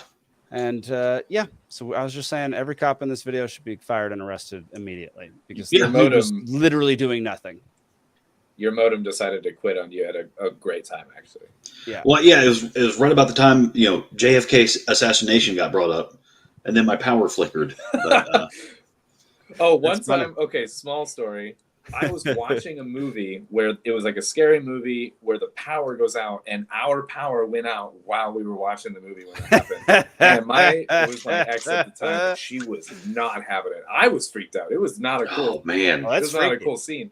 That's it was weird. Yeah, I remember one time in fourth grade we were watching Ronald McDonald, and he was doing like a little magic show, and he's pulling all these scarves out of his sleeve, and they just keep coming and they keep coming.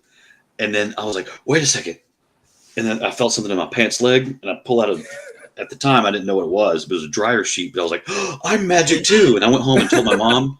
She was laughing. She's like, sweetie, that's a dryer sheet. That's awesome. No, it was actually just a lesson about how the Fed works.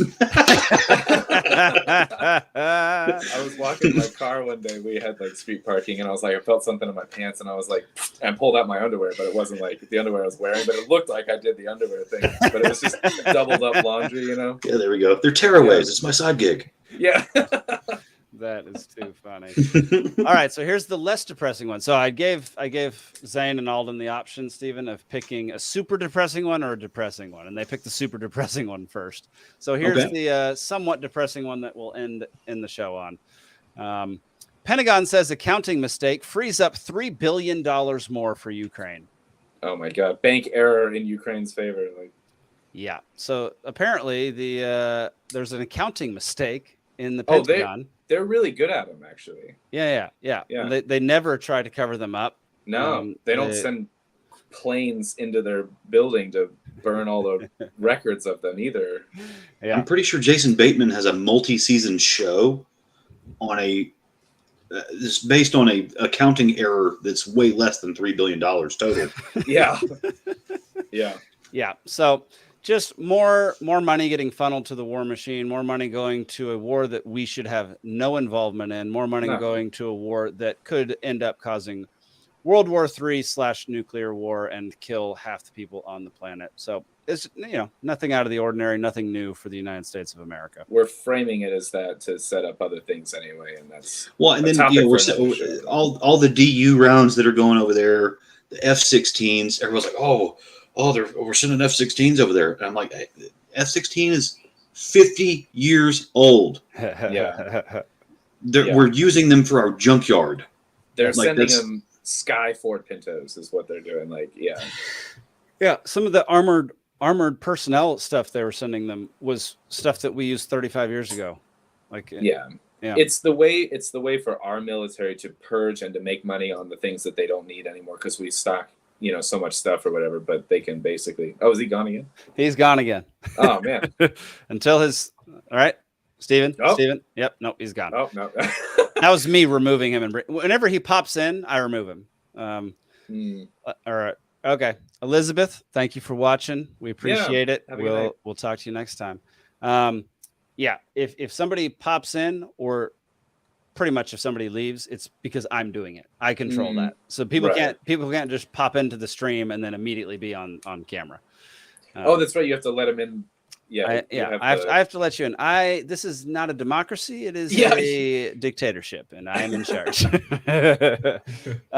Let's see. We'll end the show. Well, here's Steven again. Maybe we'll see. Steven, real quick. Do you know anything about Gloria Alvarez?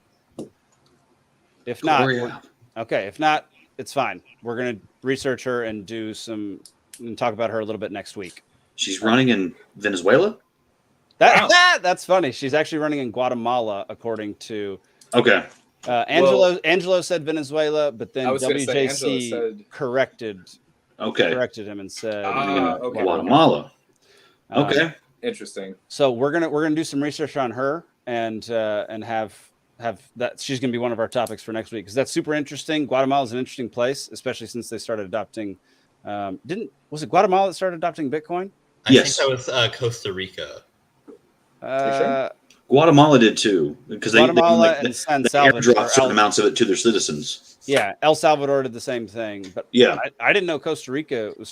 Maybe I was thinking of El Salvador. Yeah, El Salvador was the first one to make it like legal tender in their country. So that was very interesting. I thought it was an E name. I couldn't remember if it was El Salvador or like Ecuador, but that's what El Salvador. Okay, that was in my mind. But yeah, y'all, we're gonna wrap up there. Thank y'all so much for tuning in. I'm happy to be back after the Great Create. We missed last week because we were doing a live show at the Great Create. Next year, I'm going to try to get it to where it's a live show at the Great Create and a live show for y'all, so that audience and internet can all participate as one. We had a great time there. We have a great time bringing this show to y'all every week. We love it. Yeah. Do we have anything else to promote or talk about, Steven, Zane, Alden? LPGeorgia.com. LPGeorgia.com. We got to do a better job at the beginning of these beginning of these streams, talking about where to find us on social media, promote, the internet, and everything. We do a better job of promoting what we're drinking than we do the party. That is more important. Let's be honest. It's more the party needs a collab. Yeah. Yes. So that way we can flaunt that. 100%. So I would drink that. Yeah. Yeah, go check out, if you are interested at all in the Libertarian Party of Georgia, go to lpgeorgia.com. There's tons of good resources on there. We're updating the website over the past year, and it's going to get even better. It's going to have more information, more stuff to do on there. It's going to have schedules of things happening in your area. Schedules is, I guess Alden says, whatever. I don't say. And then, June 5th in Atlanta, if you don't want Cop City, and you want to hang out with Chase Oliver, which is, he's Libertarian running for president. And, he's like a more eloquent, better dressed John Mulaney if he was addicted to freedom instead of cocaine. Well said. Yeah. And if he didn't leave his wife after they just had a kid. Yeah. Right. Yeah. Gosh, I used to love John Mulaney, and then he left his wife. Kid and then he left, or did they leave and then had a kid with the new wife? No, or had both? Had a kid and left his wife. Oh, okay. Yeah, twat. Like, full-on idiot. Anyway, there we go. So that's our show for this week. On that note, we're going to end on John Mulaney. Perfect. I'm going to try to put out a Free Georgia podcast this Monday night. I should be streaming it. It'll definitely come out Tuesday morning. I'm going to do it with one of the vendors from the Great Create. Not sure which one yet. We'll see which one is available, which one responds first to my texts. Tune in next Thursday for more Liberty Libations. Thank y'all so much for watching, and we'll see you next time.